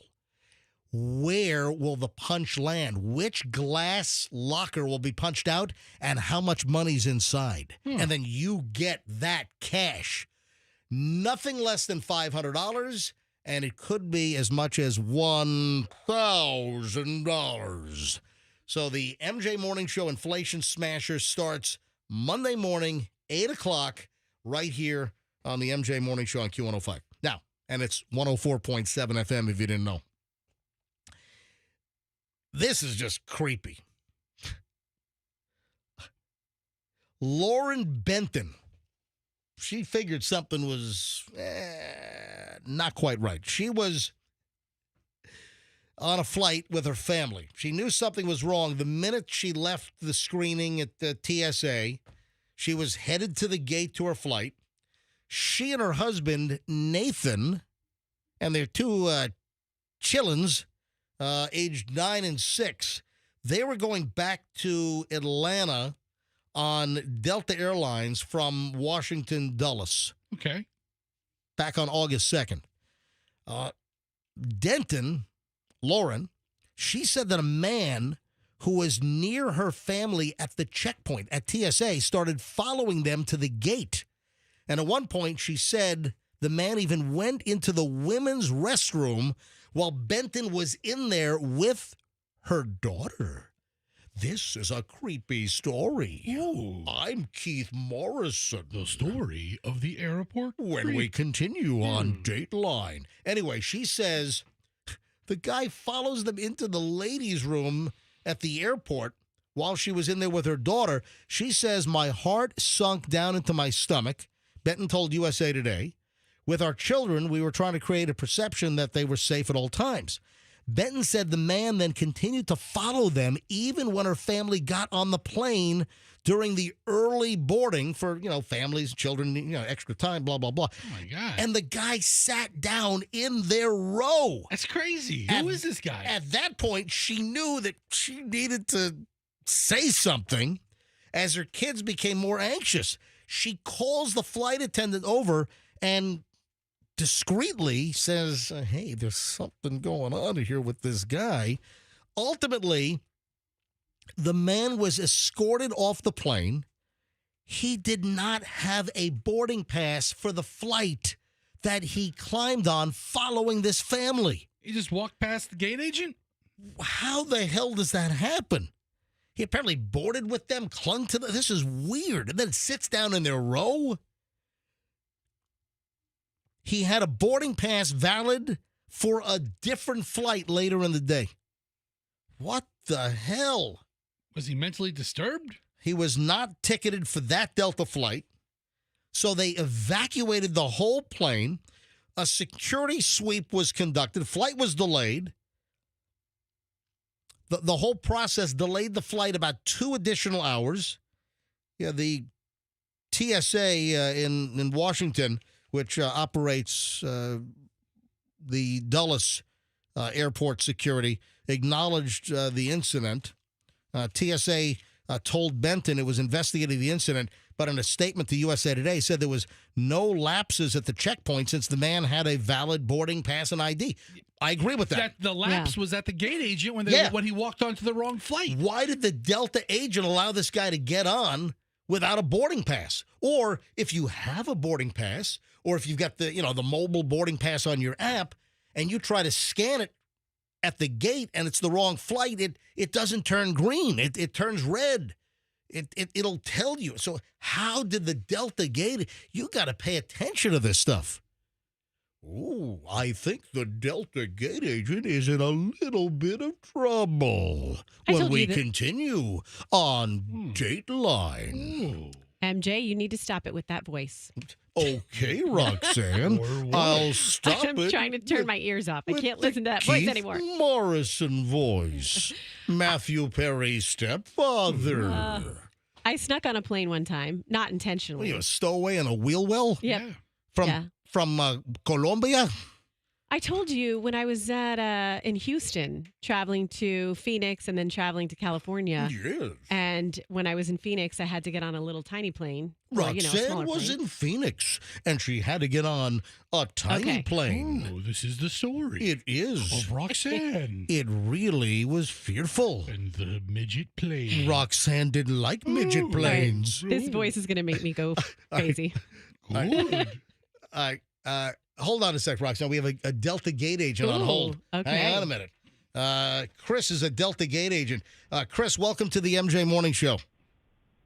Hey, So I am a seasonal Delta Gate agent at LaGuardia. Yep. And sometimes it's easy for a passenger or a person to board the flight because if they're understaffed, there's just generally not enough. And then there's only one gate agent. They're responsible for security, ticket changes, scanning the tickets, making sure that that more than 2 bags are not going on the airplane. So and then also just general security that people are not walking past. All right, Chris, have you ever had a passenger get by you as a Delta Gate agent that was not supposed to be on the flight? Not me, but I've had colleagues that has happened to because, again, if you are by yourself and it is a flight of 125 people going to Orlando, yep, you're responsible for scanning their tickets, making sure they don't have more than 3 bags. Yeah. Also making sure that the TSA more than 2 bags. More than 2 bags. Yeah. Excuse me. Yep. And make sure I ought to be the Delta Gate agent over here. Yeah, I mean, you're really a terrible seasonal gate agent, I know. Chris. I'm just saying. You got the whole bag count wrong. Leave Chris alone. All right, Chris, I'm sorry. Go ahead. Making sure the TSA is not running a test on you because sometimes they send a unmarked agent to just breeze through the gate just to see if you're paying attention. Oh, wow. And then sometimes tickets are, because the way the system is set up, that you can have 2 flights up at once. So you can have one up for like Milwaukee, and you can have one up for Tampa. And then so if you have the Milwaukee screen up, all of a sudden the gator changes over. So if somebody has a Milwaukee ticket and you mean to go to Tampa, they can scan the Milwaukee ticket, and it would scan as if like just a normal boarding pass. And then all of a sudden now they're going to Tampa, and that's happened before. Chris, people have gone to like. Thanks for the call. I appreciate the insight. Thank you. Have a good one, Chris. I appreciate it. That'd be a good holidays job for you. What? Seasonal gate agent, MJ. Yeah. Chris is a regular listener to the show. I think he's up in New York, so I think he streams us every single morning. No, I like when he calls in. He usually has really good information for us. But, there's an investigation. But how creepy is that this guy, attached himself to this family from just after the TSA checkpoint to all the way to get into their row on the airplane when he shouldn't have gotten by the gate agent? Man, you got to just keep aware of your surroundings. And they knew that something was up with this guy. And the mother had the foresight to, let the flight attendant know, evacuated the plane. And, that's when they discovered that this guy was nuts. Speaking of nuts, a couple of local stories that I want to get into here. Oh, and the soup Nazi-like convenience store guy. Remember we talked about this late in the show yesterday? Yeah, some smoke shop on Central Avenue. Oh, yeah. This was a piece that they had in the Tampa Bay Times. There's like a 10,000 word story on the rude convenience store guy, and I was fascinated. I mean, does it have to be rude? Would blunt be or? Hey, with all the layoffs and the staff reduction continuing at the Tampa Bay Times, and they only publish twice a week. I mean, see, we need people to do groundbreaking journalism like the rude convenience store guy. All right, so a couple of things. The maniac, and this is getting national attention. I had a friend of mine in the Midwest that sent me a text. It's like, hey, what's going on in Tampa? And it was the trucker that smashed his big rig into the Emperor's Adult Gentlemen's Club on Adamo Drive the other day, earlier this week. And, of course, the guy's been charged with first-degree murder. But listen to this. We know that Dylan Fogel, I wonder if it's any relation to the Cretan creepy subway guy. Yeah, that's a tough name to grow up with, man. Fogel. Yeah. Yeah, it really is. I went to school with, what was his name? Fogel. David Fogel. He was a good kid. There was a kid in Nanuet in my, my 4th or 5th grade class, David Fogel. I'm sure there's thousands of good Fogel people across the country. Oh, I'm sorry. That was Vogel. All right, my bad. Take it back. My bad. I take it back. I take it back. It was David. Erroneous. Yeah. Yeah. No, there was another guy, Brian Fagan. Yeah, that was another kid. All right. So Dylan Fogel, he sent a text message to a friend. Now, just to reiterate what happened, he apparently touched one of the dancers at the Emperor's Gentlemen's Club inappropriately. The bouncer and manager throw him out. Okay. He gets all pissed off, gets into his big rig, Now, he didn't have a trailer. It was just the tractor end of the big rig.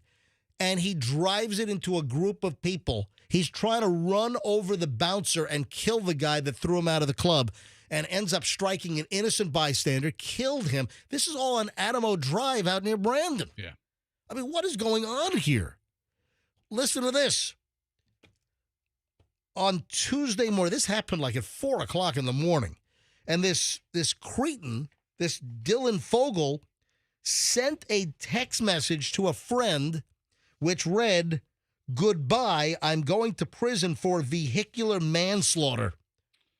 So that clearly establishes the premeditated nature. And no, correction here. Nope, you're not going to go to prison for vehicular manslaughter. You're going to have a trial, and you're going to be convicted, and you're going to go to prison for murder one, first-degree murder. This is an awful person. Yeah, it really is. That's nuts. And then, speaking of running into people, this is not local, but I saw this last night. This couples therapy is not working out very well. I saw this. Did you see this? This is nuts. An enraged girlfriend has been arrested.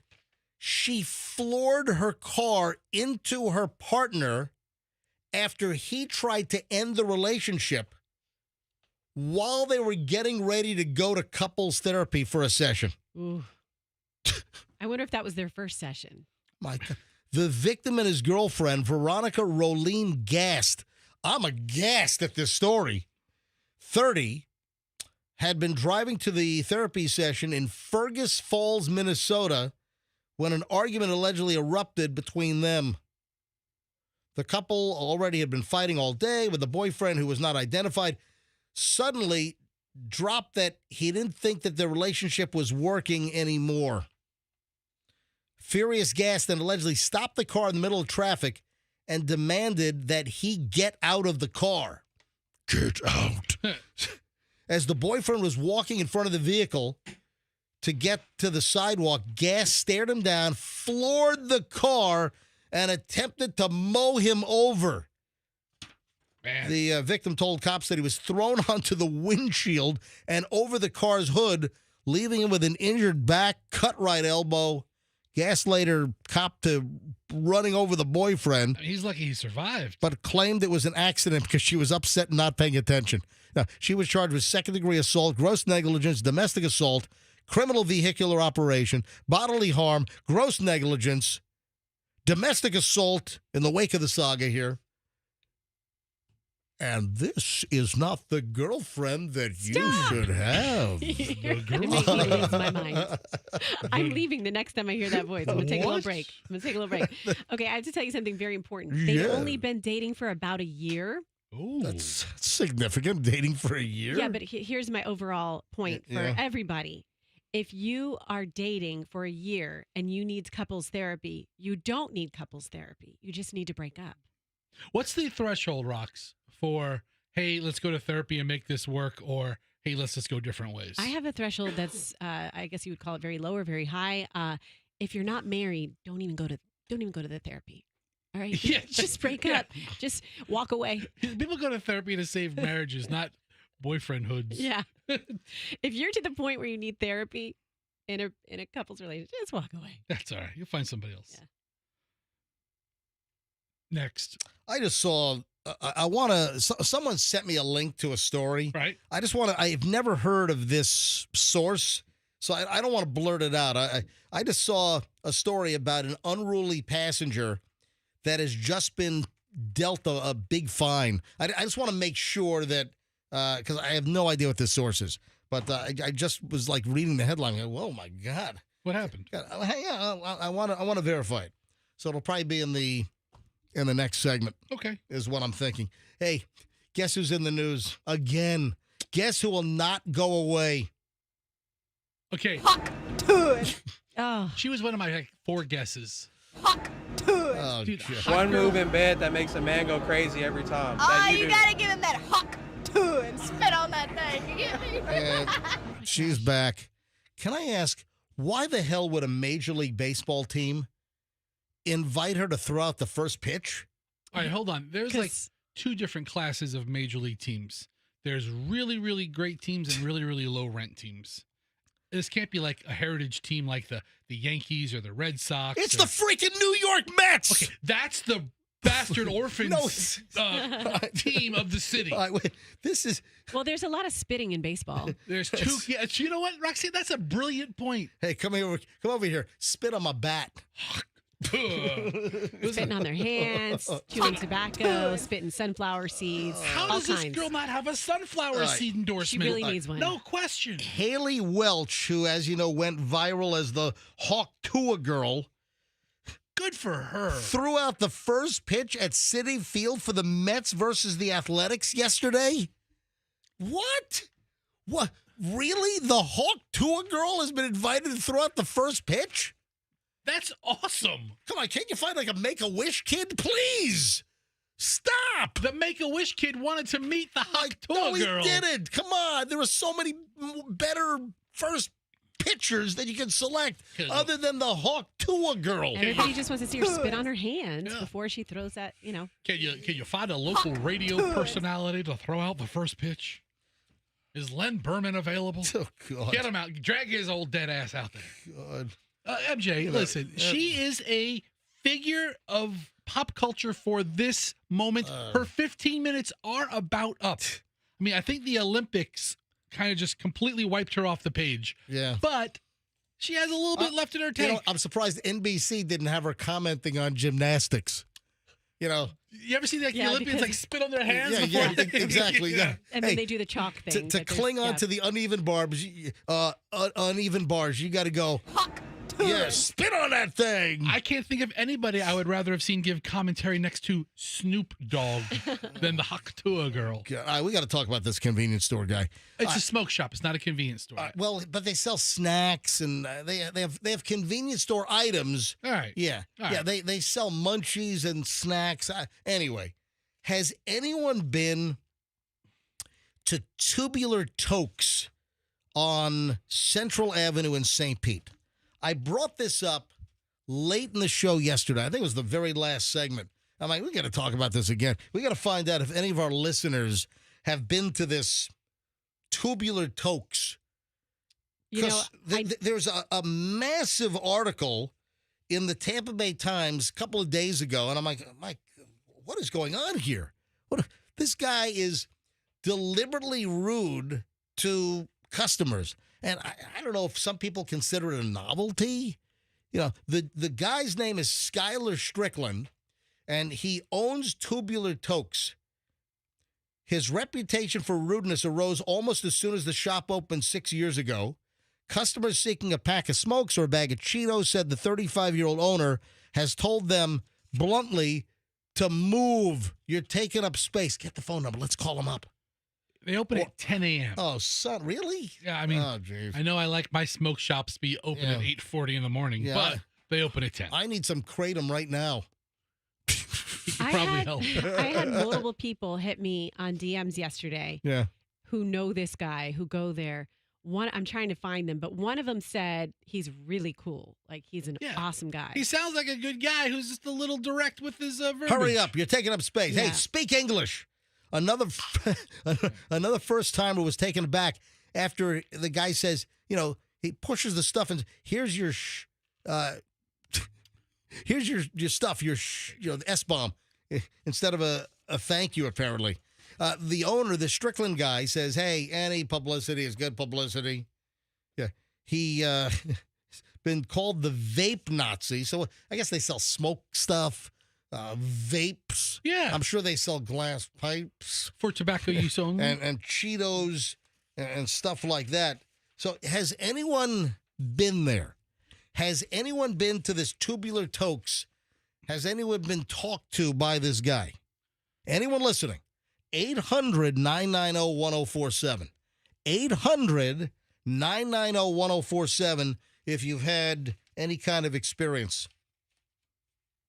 He says that customers want a sense of urgency more than a butt-kissing clerk. He also said that his Asperger's syndrome, mild form of autism, makes him blunt. So he's claiming he's on the spectrum. All right. I mean, I don't know if you could. I'm on the Spectrum, too. I've got Spectrum cable at least for the next couple of days. I don't know if you could pin being a jackass to other people on a disease, but whatever, Skyler. Matthew May, excited to buy his first legal hemp 4 Loko on his 21st birthday, said Strickland addressed him with a gay slur. What do you call him? Rachel Jones, 50, was furious when she was called grandma. Gabrielle Oliver, 56, said she's dyslexic and was asked, "Are you stupid?" after seeking help with a vape battery. How did the Tampa Bay Times get all these customers that have been dressed down? I'm glad you asked. How'd they get them all? There is an entire Reddit thread on this guy. Really? It's just on it. And people are talking about the Tubular Tokes thread. There's a whole Tubular Tokes thread on Reddit? Well, the thread is St. Petersburg, Florida, and then the subreddit is Tubular Tokes. Gotcha. And it goes, does anyone know, this is from a couple of months ago, was there there might have been an altercation where he was arrested or something? and people are just dishing story after story about this guy. He allegedly... I got some calls on hold. Let me go to my phone screener, would you please, Fester? All right. Let me grab Garrett in Pinellas Park. Garrett, you're on the MJ Morning Show. Hi. Hey, what's up, guys? Have you been there? I have been there, yeah. I used to live down in St. Pete, and I'd go there a lot. There's this whole story about him.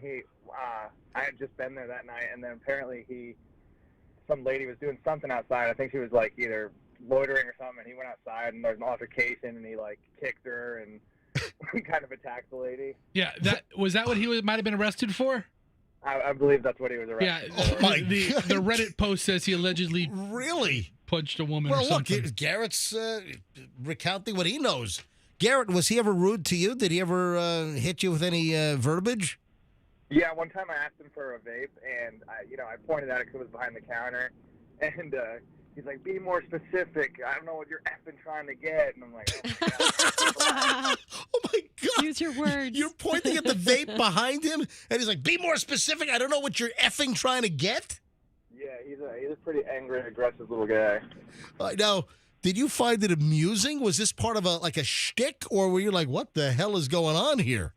Well, I didn't know that he had this whole reputation, so at first I was like, "What is going on?" And then I had this friend, Victor, who told me, he's like, "Oh, he's always been that way. Ever since I lived here, he's just been a menace to society." Wow. Hey, I told the story before. There's a pizza shop, and the pizza's fantastic. There is a pizza shop. It's kind of like an artisanal, it's a craft pizza, wood-fired. There's a place in Fort Lauderdale called Heritage Pizza. Remember I told the story? Yeah. And then we went to Heritage Pizza, and the pizza is fantastic. And after the fact, I started reading some of the reviews online, and apparently it's some kind of shtick or something. The owner of Heritage Pizza responds to the negative reviews. If you want to entertain yourself, go to Google, type in Heritage Pizza Fort Lauderdale, click on reviews, and read the responses, from the owner. Someone said, well, the food was this, and we weren't treated very well. And the owner responds like, "Hey, I don't want to see your ugly face in my place again." I mean, they're hysterical. Hey, Garrett, thanks for calling in. I appreciate it. Yeah. Have you seen the Tubular Tokes reviews? The guy does the same thing. Oh, really? Oh, so wait a minute. So if you read the reviews on Tubular Tokes on Google, he's also hitting back at the reviewers that give him low marks? He's brutal. He's very... All right, let me pull up the Google reviews. I do that, Fester. You're going to Lisa and Land O'Lakes. Thank you, Garrett. Have a great day. It's great. I mean, we can talk about anything these days, and people call in. Yeah.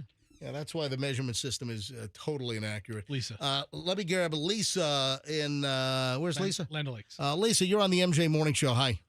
Hey, good morning. Hey, good morning. He already told you guys what I was going to tell you, but did you know that they only play Hawaii 5-0 in their locations? I wonder what he would think of your pronunciation of Hawaii. Hold on a minute. What are you saying? So they have this little TV that only plays Hawaii 5-0. Is it the original old Hawaii 5-0 with Jack Lord, or is it the new version? It's the original, I believe. Yeah. So the Hawaii 5-0 is on a loop, the only thing that plays? Yes, and the guy actually has patented like this neon light fan. So he does more than just smoke shops. And, I've heard all kinds of things. The smoke shops all kind of talk about each other behind their backs, but they definitely have the best prices in town. Wow. All right. So you give a thumbs up to Tubular Tokes? Yeah, their employees are great, even though their owner is like a mean Napoleon Dynamite. That's kind of what he reminds me of. Mean Napoleon Dynamite. Has he ever cursed at you? No, he's really nice to me. I think he likes me. You're on the good I'm list. hard to be mean to. So, MJ, I'm going through the reviews on Google. Thank you. I appreciate the call. And Bye, everything guys. Lisa Bye-bye. is saying is right. First review, 5 stars. This is a controversial store. Many people like it for the cheap nicotine and snacks. Hang on, just but the owner does not adhere to any social norms. He is known to be very rude and slightly violent. So, but they go on. Then there's cutting reviews where some people are like, if I could give it less than 1 star, I absolutely would. Worst customer service ever. It has a 2.5 on Google reviews. With 351 reviews. I mean, that's not nobody. Right. It's a lot of reviews. Yeah, Hold on. Let me read the response. Go. Scroll back up. So the one you just read. I read the first one. That was a 5-star. So 5. This is a controversial store. Many locals love it for the cheap nick and snacks. Lots of accessories and smoke shop stuff. However, the owner does not adhere to any social norms, blah, blah, blah. He has a mullet. His name's Skylar, and he is part of the family. If you shop at this store, get ready for some drama. In July 2024, someone spray painted the owner beats women on the window. What? And then the response from the owner, what is self-dignity? Is there any of it on the end of the stick? You keep up your butt. What? I don't know.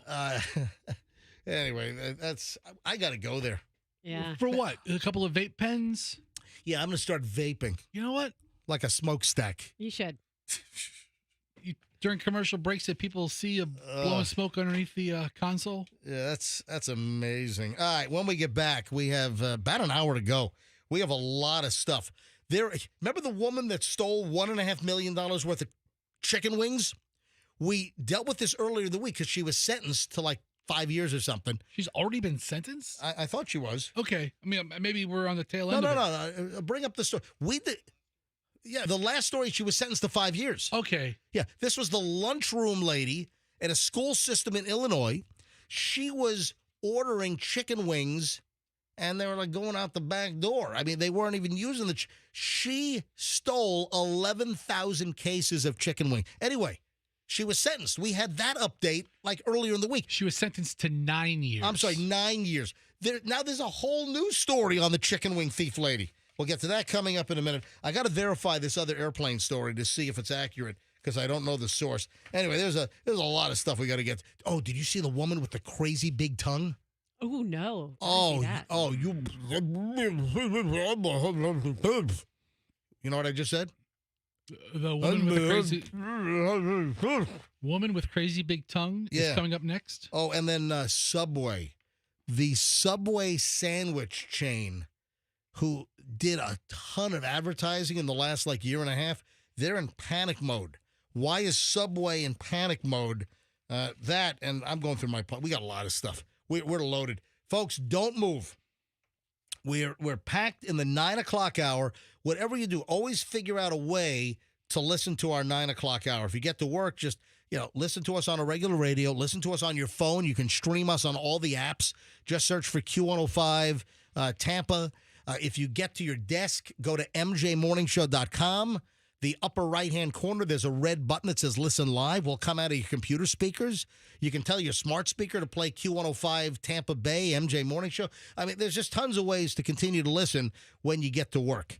All right, 9 o'clock hour starts in minutes, and I'm telling you, it could be the best hour of the day here on 104.7 FM, Q105. Oh, and don't forget that the MJ Morning Show Inflation Smasher starts 8 a.m. on Monday morning. You have a shot at up to $1,000. Nothing less than $500, up to $1,000. Just be the right caller. We'll explain the whole inflation smasher. You get to smash the wall and see how much money's behind the glass panel that you smash out.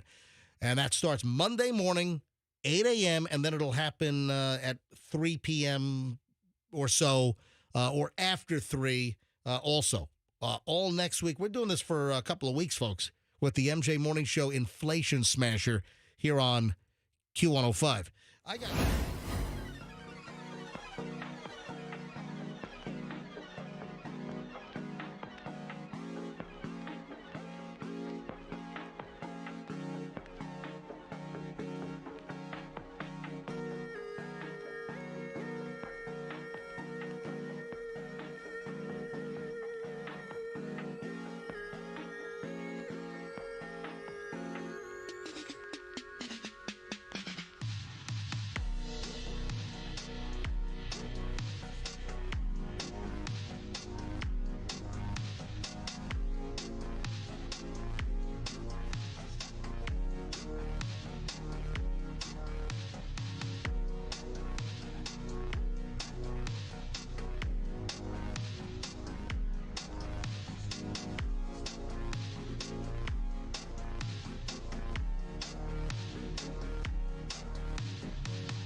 let's go back to the pizza place thing, though. Are you comfortable eating any kind of food from a restaurant that one of their items causes food poisoning? You know what? That's first of all, in response to what you've said, I don't think I've ever had food poisoning. I've heard you say that. I hear people, oh man, I got food poisoning there.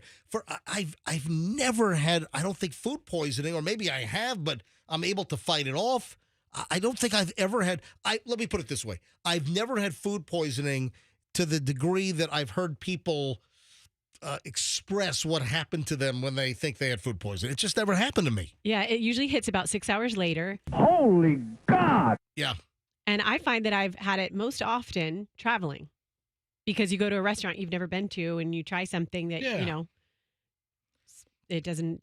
So you asking, am I going to go back to this place? Yeah, that's my point. For the pizza, hard to get food poisoning on a pizza that they bake in a 600-degree oven.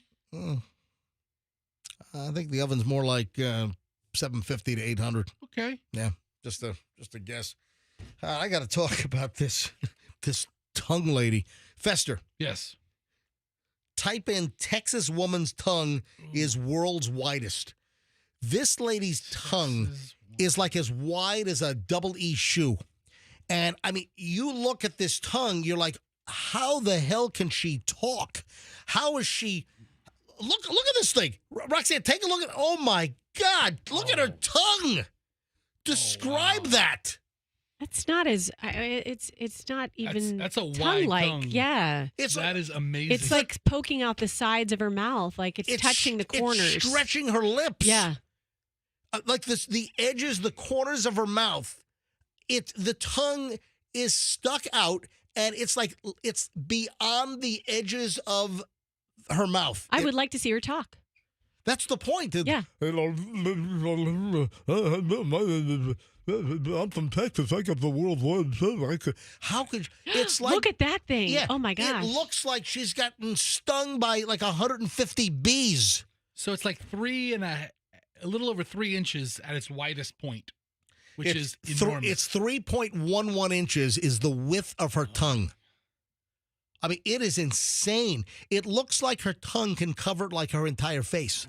That's what it looks like. Something about this is really hot. Oh, Fess, come on, don't go there, dude. I would take her to like Woes ice cream and just watch her demolish a large with one cone. lick, one lick at Woes on Florida.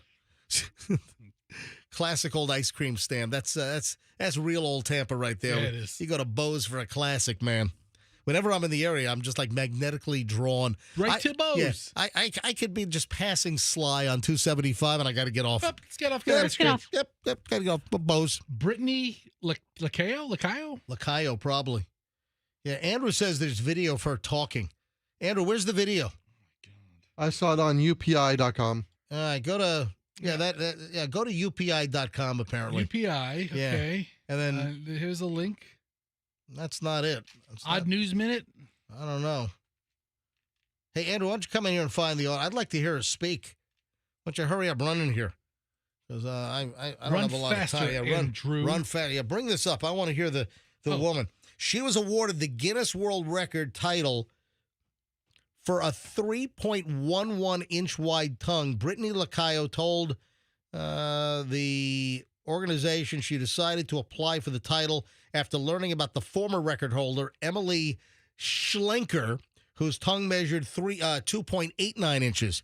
And her tongue is 3.11 inches. So her tongue is as wide as the average length of a tongue. All right, so here is Brittany Lacayo from Texas, and this is off of Guinness World Records X page. All right, go ahead, play it. Oh my God. Wow, she's showing how many lollipops. My name is Brittany Lacayo, and I am the Guinness World Record holder for the female with the widest tongue, measuring 7.9 centimeters or 3.1 inches. From a young age, my family would kind of make a joke about it, so I guess I've known from when I was pretty young that my tongue was larger than most people's. My best friend Sarah sent me a link to the previous record holder. I want to see her play tongue hockey with Gene Simmons from Kiss. Oh, man. You can see when she talks, you can see her tongue, like, taking up her whole mouth. Yeah. But it doesn't really affect her speech, so that's good. Yeah, I got a news update here on the MJ Morning Show. Got an update on this chicken wing story. This story just will not go away. I'm trying to kill this story with fire, and it just will not go away. All right, so we did the story like a year ago or so. This is the lunch lady. This is a lady that worked at a lunchroom at like a school district high school. She was like the ordering person for the school district. This woman, through the food orders for the schools in her district in Illinois, she was able to order 11,000 cases of chicken wings, $1.5 million worth of chicken wings, and take them out the back door. None of those chicken wings stayed at the schools. I haven't even seen where all the chicken wings went. 11,000 cases of chicken wings. Anyway, I remember we had the original story sometime last year. Then we had the update just earlier this week. She was sentenced to 9 years in prison for the $1.5 million chicken wing heist. That's like reminds me of Goodfellas, the scene with Ray Liotta in the shower after Jimmy and the guys pulled off the Lufthansa heist. Yeah. At JFK. It's a little different. That's what it reminds me of. 900,000, 1 million, 1.2, 1.5 million dollars. Nobody knows how much chicken was stolen. It's the biggest chicken heist in chicken wing history. It's a reenactment of the shower scene. Goodfellas, thank you. And what do they say? Scene. Oh, yeah. And scene. And scene. All right, you ready for the update? Again, I can't make this story go away. Now we have a Kansas City Chiefs player that is offering to cover the $1.5 million to free her. Why would a Kansas City Chiefs player step up to the plate to give $1.5 million to settle this woman's chicken wing theft to get her out? Why would you do this? Well, she's been convicted. Kansas City Chiefs defensive tackle Chris Jones offered to cover the $1.5 million worth of chicken wings stolen by a former food service director in exchange for the woman's release from prison.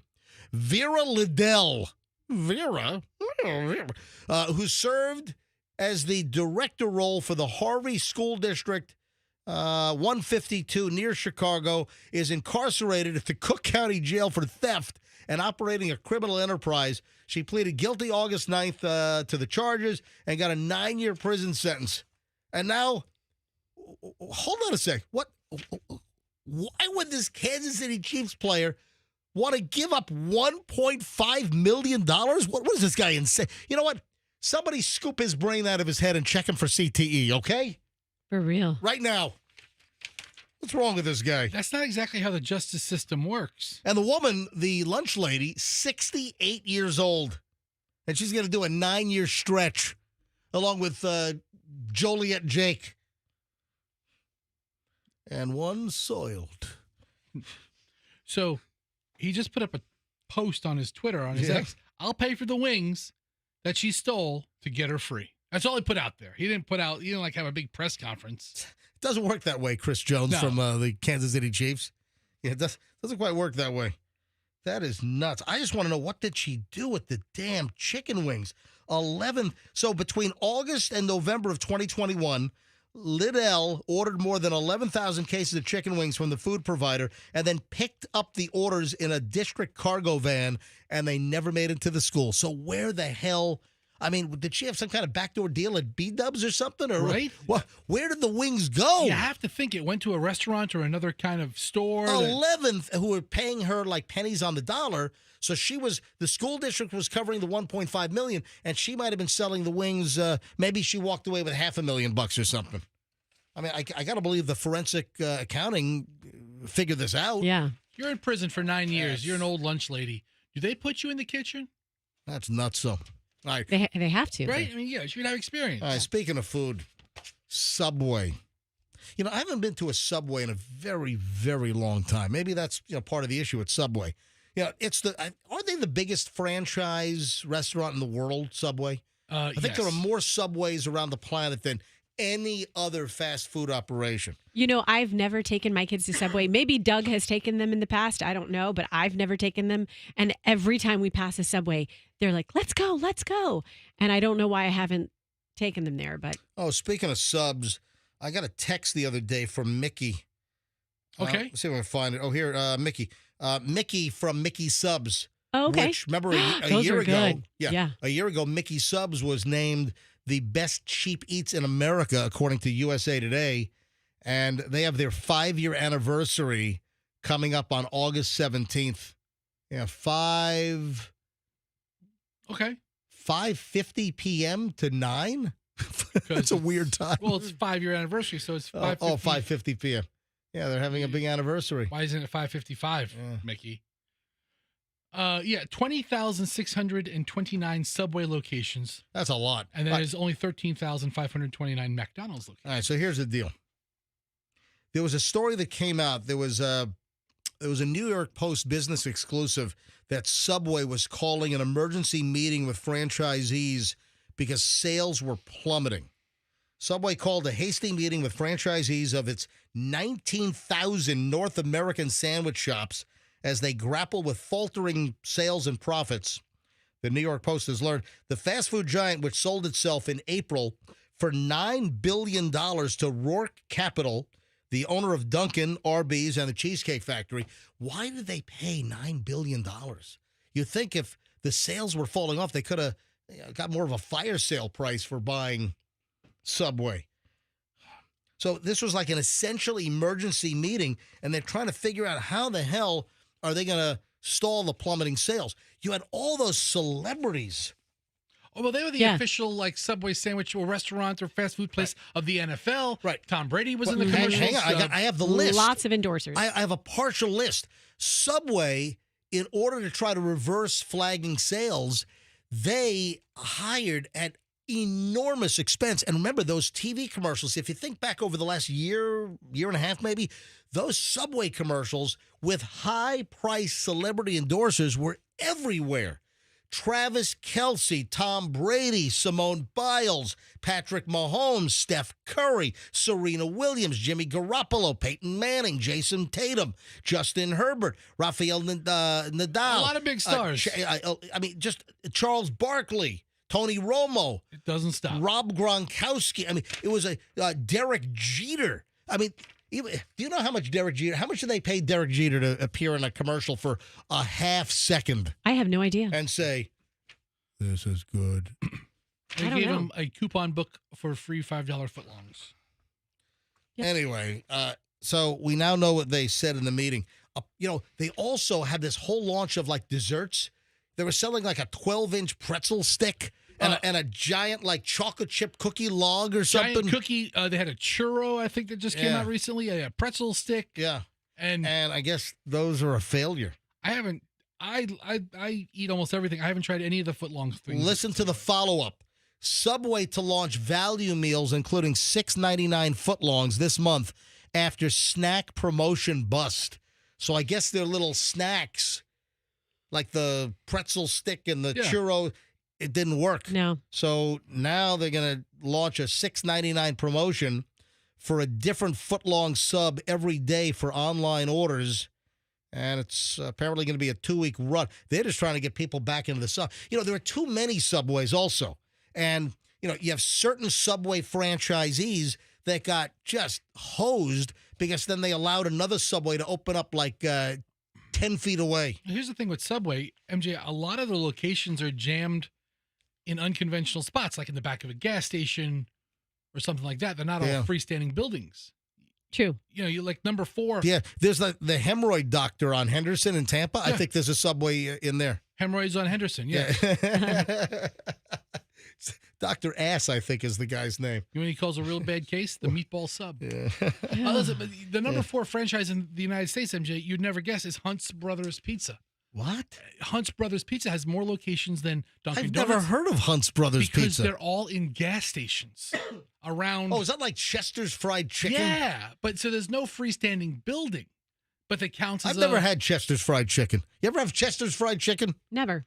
I once had Molester's fried chicken, but that's a whole different story. But he's still in rehab for it. Still seeing a therapist. All right. It is 9:21 at the MJ Morning Show. I've got great stuff in the final segment.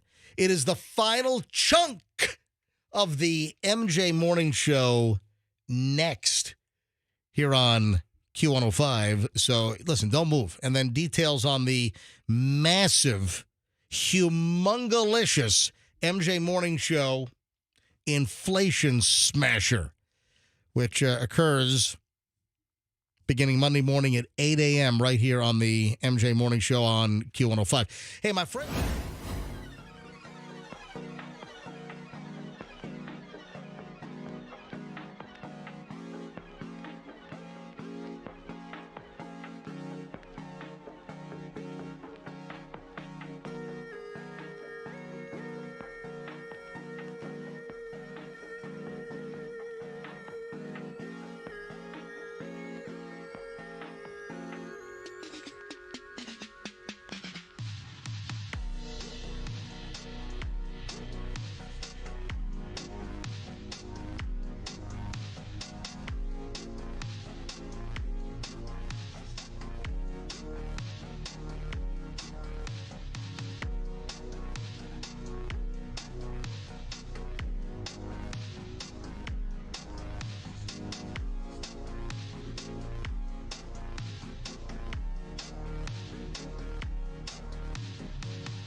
9:30 exactly at the MJ Morning Show. You know, the T-Mobile problem with my brother's cell phone is continuing. Did I mention this on the air, Fester? That he was having problems texting you? And, receiving texts? You know, we do so much, and sometimes I got to differentiate the voices in my head. Right. You know, versus, what is that, Gloria? The voices in my head calling Gloria. Anyway, so I guess we did mention it, but it's continuing. And what a shocker. Tier 1 customer service, Tier 2 customer service, accelerated to Tier 29 customer service for T-Mobile in Malboal, Philippines, cannot figure out how to fix the problem. All right, folks, has anyone had this issue, and what the hell is the problem? My brother is on T-Mobile. I am Verizon. My brother is trying to send text messages to me, and I'm not getting them. If he sends me a picture, boom, that works. I can get a picture from my brother. T-Mobile engineering customer service, they can't figure it out. They told him to go buy a new phone. That was their advice? He's got an iPhone 15. So does anyone know what the hell is going on? Did this happen to you? My brother sent like all kinds of important text messages to Michelle. Never got them. My brother thinks Michelle was like a raging bitch. Why isn't why is Todd's not, wife not calling me back or texting me back? Because we weren't getting the messages. Does anyone know? Because Philippines-based T-Mobile. God, I hate that. Come on. Could we please get customer service, back in the United States? I dealt with it 2 days ago. It was rough. Jesus. Anyway, does anyone know what's going on here? He can send me a picture. I get it. If he sends me a text message, no dice. Does anyone know? 800-990-1047. 800-990-1047. So my parents are on the same plan. My mom and dad. They get my texts. I get their texts. My brother, no bueno. Not working. Does anyone know what in the Sam Hill is going on here? 800-990-1047. 800-990-1047 if you know. All right, Roxanne, I'm giving you a wide gap now. I am deliberately slowing my pattern of speech. Identify and go. But does that mean that you're done talking? Not always. Not always. Not weird. always.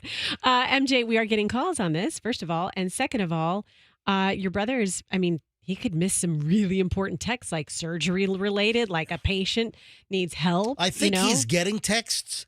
I'm not getting his texts. Okay. So he's T-Mobile. I'm Verizon. He's on iPhone 15. Michelle and I are on Android. But again, my parents are on iPhones, the latest version, and we're getting my parents' texts. It's the same plan. They're on the family plan. So there's got to be some reason, but, Jennifer in the Philippines, yeah, I'm sure that's her real name, can't figure it out. Unbelievable. All right, the phones are ringing. Let me take some calls here. Hi, good morning, MJ Morning Show. Who's this? Hi, this is Riley. Hey, Riley. Welcome to the MJ Morning Show. Do you have any insight here? So had the same thing happen with my daughter's new iPhone like 6 months ago. Yep. And my dad has an Android. She had an iPhone, and she had another friend that had one. And they couldn't they had all these issues with text. So finally. Are you guys on T-Mobile? Yes, we're T-Mobile. Okay. And we all are T-Mobile, actually. My daughter's one friend may have been Verizon, but finally, after a few hours of me on the phone with T-Mobile and, finally finding someone competent, they were able to, they have to clear that iPhone pretty much. Your brother needs to get his. Somehow they do it electronically. It took talking to several tech people. And they were and if you Google it, it's on Google. There's information about it, different things, and they tried everything. But finally, somebody was competent and figured it out, and then she's had no issue since. Do you have any more information to give to my brother? Listen, Riley, I love you calling in. I highly appreciate it, but it's kind of general information. Anything specific that you remember them saying? And I'm trying to remember something with I'm not super tech savvy.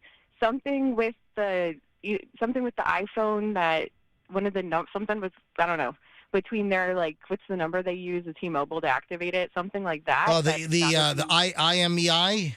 I think it's something with that they have to, almost wipe it. Were you about to say Node, N-O-D-E? No. Okay, all right. How about NAD? Were you about to say NAD? All right, I'm sorry. Go ahead. I wish my daughter's at school. No, my daughter's at school right now because she could tell you. She was there for this whole thing. And something with that number, and it took talking to several people, and if you Google around Google, there's different we tried everything on Google before. How old's your daughter? 12. All right, do me a favor. When your daughter gets home, can you ask her, can you email me later on if your daughter remembers anything specific? Yes, I will. She's very tech savvy, so she probably awesome. knows. But awesome. It's a call. I guess they told me the same thing. This has never happened, but if you Google it, there is some stories out there. So yeah, we did. We Googled it. I found a bunch of people complaining, but not necessarily a solution. Do me a favor, Riley. I'm counting on you, Riley and Largo. My email is easy. It's mj@mjmorningshow.com. Okay, I got it written down. Yeah, mj@mjmorningshow.com. Easy as can be. Ask your daughter. What's your daughter's name? Kendall. All right, ask Kendall if she has any specific, if she remembered any buzzwords, any terms, any technical jargon, and if you could email me, that'd be awesome.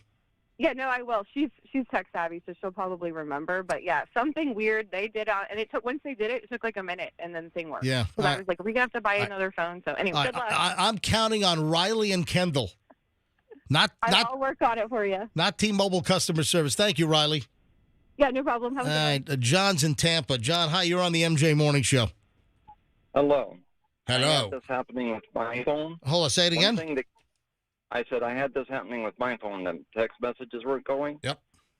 One thing that can help is if he gets WhatsApp and other people have it, and he sends the messages through WhatsApp. Yeah, that's a good. I mean, but that's temporary. That helps.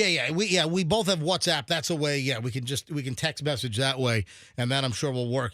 I'm on Verizon. He's T-Mobile, and when I came back from Indonesia, something got messed up, and they had to replace my SIM card. Something happened overseas, and I had some text message thing back, but again, this is his phone, not mine, because I'm getting messages from everyone. John, good info, buddy. Thank you. Bye. All right. I think the best thing, though, is I need to hear from Riley and Kendall later on what their solution was. What else before we get out of here today? What time? 9:38. All right, we got a little chunk of time to get some stuff on. Let's go. Yeah, we got a lot of stuff here. I'm going to save that for Monday. I'm going to save that for Monday because I need more time on it. I saw that the FDA, the food police, that they are going to crack down on this in snack foods. It's like at an epidemic level. What is it? Sodium? Yes. Ooh, I just guessed. Yes. My second guess was that red dye that everybody's belly can That would be a good guess, too. Too much sodium will get you all bloated up. Ooh. Yeah, well, listen. Are you eating too much sodium? I had potato chips for breakfast, Yeah. so I'm always bloated. Speaking of additives and things they put in food, I use that Yucca app or Yucca, whatever you want to call it, all the time, and I'm shocked at how bad some things that you think are inherently good for you. Can you say I'm shocked again with some energy? I'm shocked. Yeah. There we go. Shocked. Shock and horror. No, it's salt. You're 100% right that the FDA is poised to crack down on a key ingredient because salt gives the impression of flavor. And it's just salt. It is, but salt is very important as well. You can't be afraid to cook with salt. You know what people do? When you're cooking steaks, whether you're doing it outside on the grill, people under-season their steaks. And I got to be honest, you don't need all kinds of, crazy. For me, just salt and pepper on a steak. That's what salt and pepper. And I'll use, kosher salt. But people are afraid, and many people under-salt their steaks. Do not be afraid to salt your steaks, liberally, okay? Because the salt is flavor there, and a lot of the salt comes off. For me, I'm not a griller. I don't grill steaks in the back. For me, pan sear in a cast iron or a carbon steel pan on the stovetop for a couple of minutes each side. Oil, butter, your choice, and you want to add butter toward the end at least. But and then I throw it into the oven at 425 and just monitor for my 135 medium rare internal temp. No, you gotta salt. When you are using salt, especially with steaks, you have to push it. You really do. You really have to push it. But anyway, you're a great cook. How ironic! What a man! What a man! How ironic! You just said push it, as I was thinking of salt and pepper. Oh yeah, look That's at why that. I said it. Oh, Yeah. See, and I said, "What a man!" And then I said, "MJ Shoop." Yeah, Shoop. No, it's not Shoop and What a Man. It's Salt and Pepper. That's the band. But yes, and their songs are Push It, Shoop, and What a Man. But push it. You got to push more salt on the steak. I said push it. That's what I'm saying. So you don't need to go. What a man, meaning what a man that I'm salting my steaks properly. No, it's another song that I know it is. So hard to get salt and pepper jokes, though. I mean, it's a really very fine. I was doing the best I could. What I had. I mean, I was trying. Push it. Push it real good. Baby, baby. Baby, baby. Baby, baby. baby. Yeah. Salt and pepper here. All right. You know who hates pepper? Who? Italians. Italian chefs hate pepper. What are you talking about? Cacio e pepe. It's cheese and pepper. When That I is was taking a cooking lesson from Mama Gatta in the hills of southern Italy, she's a hack. she said, I don't think so. You know, Why don't you look her up? She's go to her IG She's page. a Balkan gypsy. She Hey. probably isn't even Italian. Go to Mama Gatta's Let me IG tell you page. this She much. is legit. Let me tell you about this much. First of all, one chef doesn't speak for a whole nation. Opinions are like butts. Well, guess what Mama Gatta had to say about pepper? What? You Americans and your pepper. You don't need to use it. Does she know about the song "Push It" by Salt and Pepper? Yeah. Does she know about cacio e pepe? Yeah. One of the simplest, finest Italian dishes, consisting of 4 freaking ingredients, and that's it. Yeah, it's the pasta, right? It's the pasta. It's the correct cheese. You want a great you want a Oh my God! What? I'm on Salt and Pepper's website, and they have Salt and Pepper dolls. I wow. need these in my life. Look at these action figures. It looks just Wow. like. What are they doing these days? Are they still on can tour? I give the cacio e pepe recipe, Can please? I give the tour dates for Salt and Pepper? Yeah, when are they going to be in Tampa? You give the recipe first. I'll look so, at the tour. no, cacio e pepe. What do you mean they don't like pepper? So Mama Gatta told me. Yeah, she's full of crap. Yeah, All right. go follow her. right. You can join the 8,000 followers that she has. It's awfully racist to have one chef speak for a whole nation. All right, so cacio e pepe is simple. It's spaghetti or bucatini. That's one ingredient. Then you use a pecorino, a Sardinian pecorino is fantastic. You like or a lot of pecorino in your. Listen, I'm a pecorino head. You can't get All right, enough pecker. Then in you your- want freshly cracked peppercorns, and then the pasta water, and that's how you make cacio e pepe. I mean, the pepper is a prominent feature. So, Mama, Maybe for one dish, but she's just saying in general. Mama Slabo has no idea what she's talking about. Hey, What? You need to get your mouth washed out by Mama Gatta. All right. Salt and Pepper are not on tour this year. Oh, son of a! All right, so let me finish this up here. The FDA wants to cut American sodium intake by about 20% by 2027, and they want to move towards forcing the industry to slash salt levels in packaged and processed foods because salt is cheap to add perceived flavor.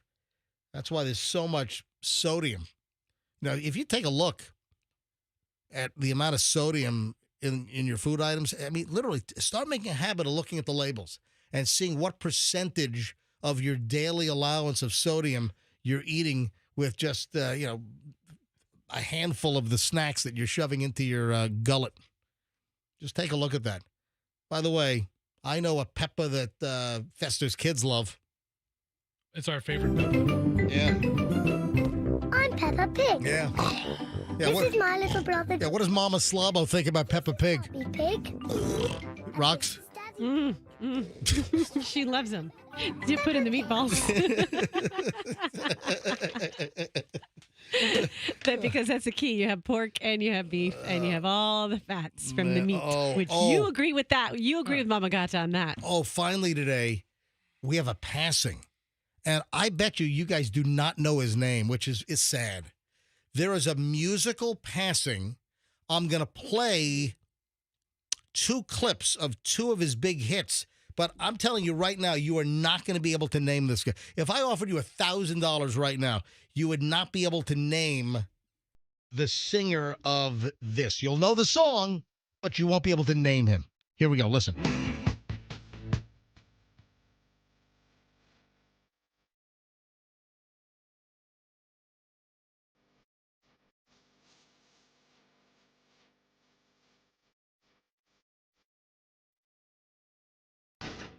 All right, so that's one of his hits. Here's the other.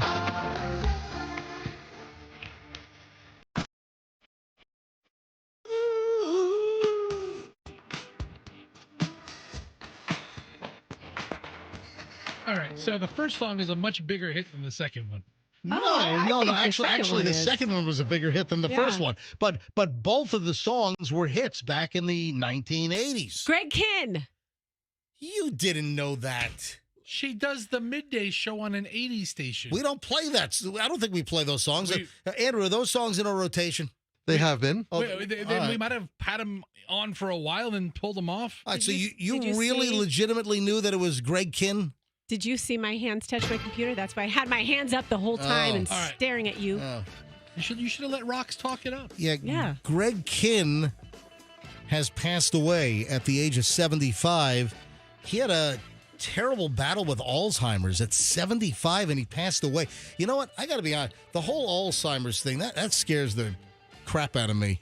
You know, both of my grandmothers had terrible Alzheimer's, so I hope it's not hereditary. But that really scares me, where your brain just goes in a whole different direction. You can't remember stuff, and I've seen the deterioration, and I'm telling you, it scares the bejesus out of me. It's not bad for the person it's happening to. It's just bad for the people around them. I don't think it's a cakewalk for the people it's happening to either. I'm trying to. Good thing your brain is always straight on track, MJ. Yeah. And you never forget things. Like if we talked about your brother's cell phone 6 weeks ago. All right. Good week. Yeah, it was a great week. Don't forget, the MJ Morning Show Inflation Smasher starts 8 a.m. on Monday morning. So Monday morning, you'll have a chance to call in, be the right caller, and you get to play the Inflation Smasher game.